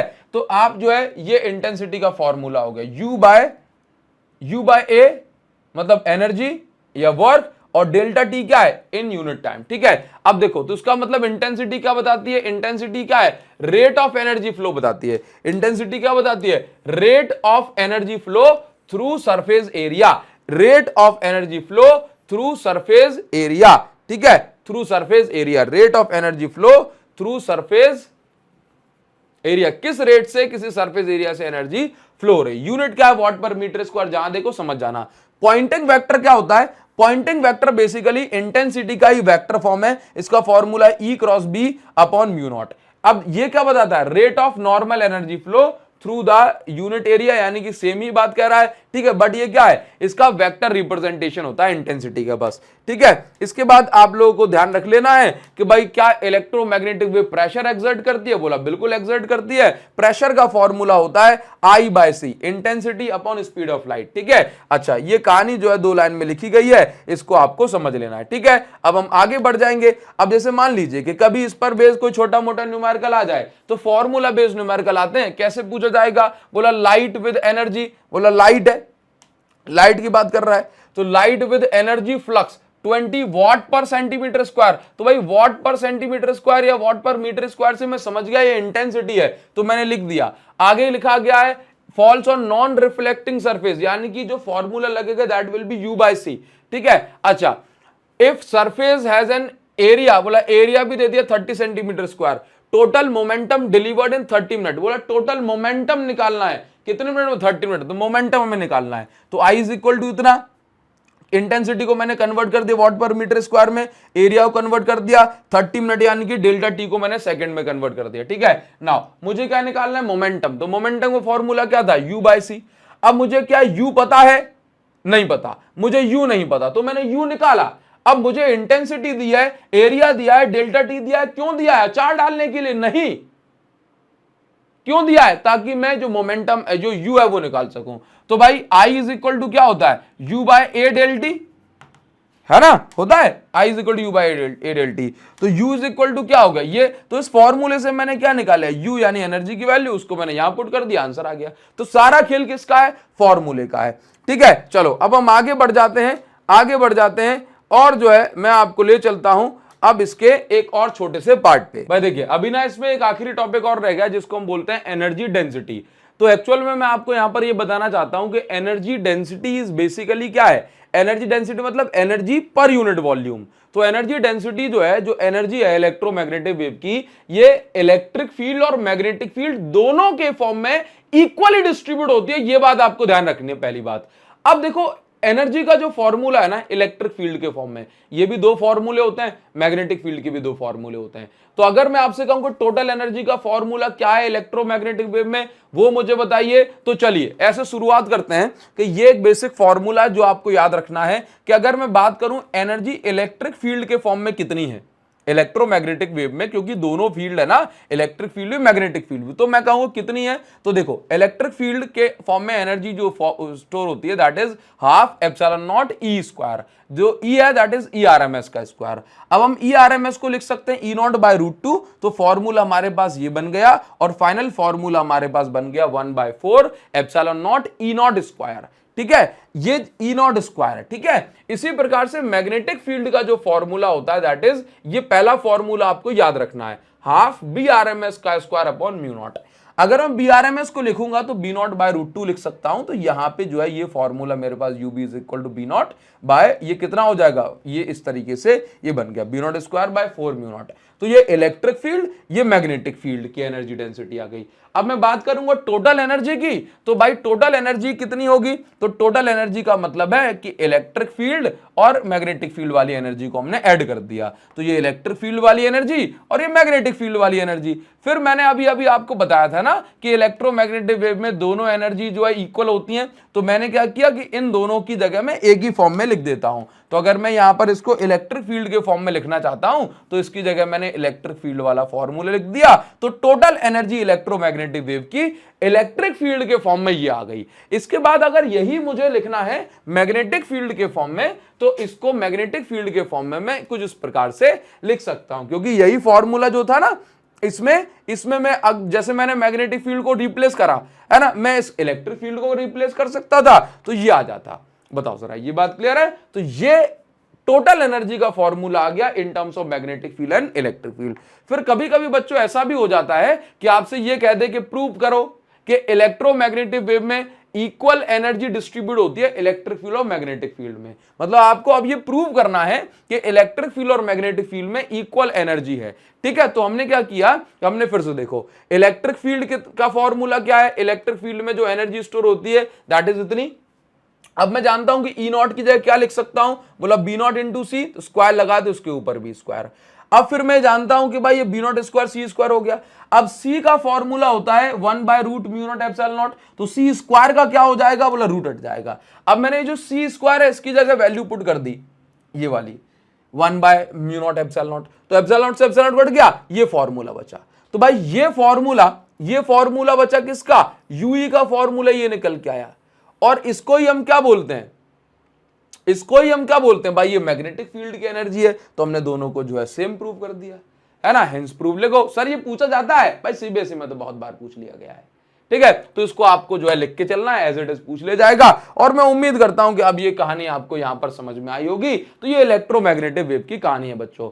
इससे ज्यादा आपको बस ये चाहिए कि आप क्वेश्चन प्रैक्टिस करें। आप मेरे साथ अगर रेगुलर पढ़ना चाहते हैं ना, तो आप वॉरियर बैच के अंदर भी पढ़ सकते हैं। इसके अलावा आप हमारी जो बुक है, ये हमारी जो बुक है एक्सीलेंस 95+, इससे पढ़िए, इससे क्वेश्चन प्रैक्टिस करिए, आपका जो बच्चों काम है वो हो जाएगा। That's all. इस वीडियो के डिस्क्रिप्शन और कमेंट सेक्शन में मैं आपको लिंक देते हुए चल रहा हूं, सो दैट आप ये पाएंगे कि यहां से आप इस बुक को डायरेक्ट ऑर्डर कर सकते हैं। ठीक है बच्चों, thank you so much, thanks a lot. मिलते हैं आपसे नेक्स्ट चैप्टर रे ऑप्टिक्स में। तब तक के लिए ध्यान रखिए अपना और कमेंट सेक्शन भर दीजिए कि सर जल्दी से रे ऑप्टिक्स लेके आओ, हम देखना चाहते हैं। थैंक यू सो मच बच्चों, थैंक यू।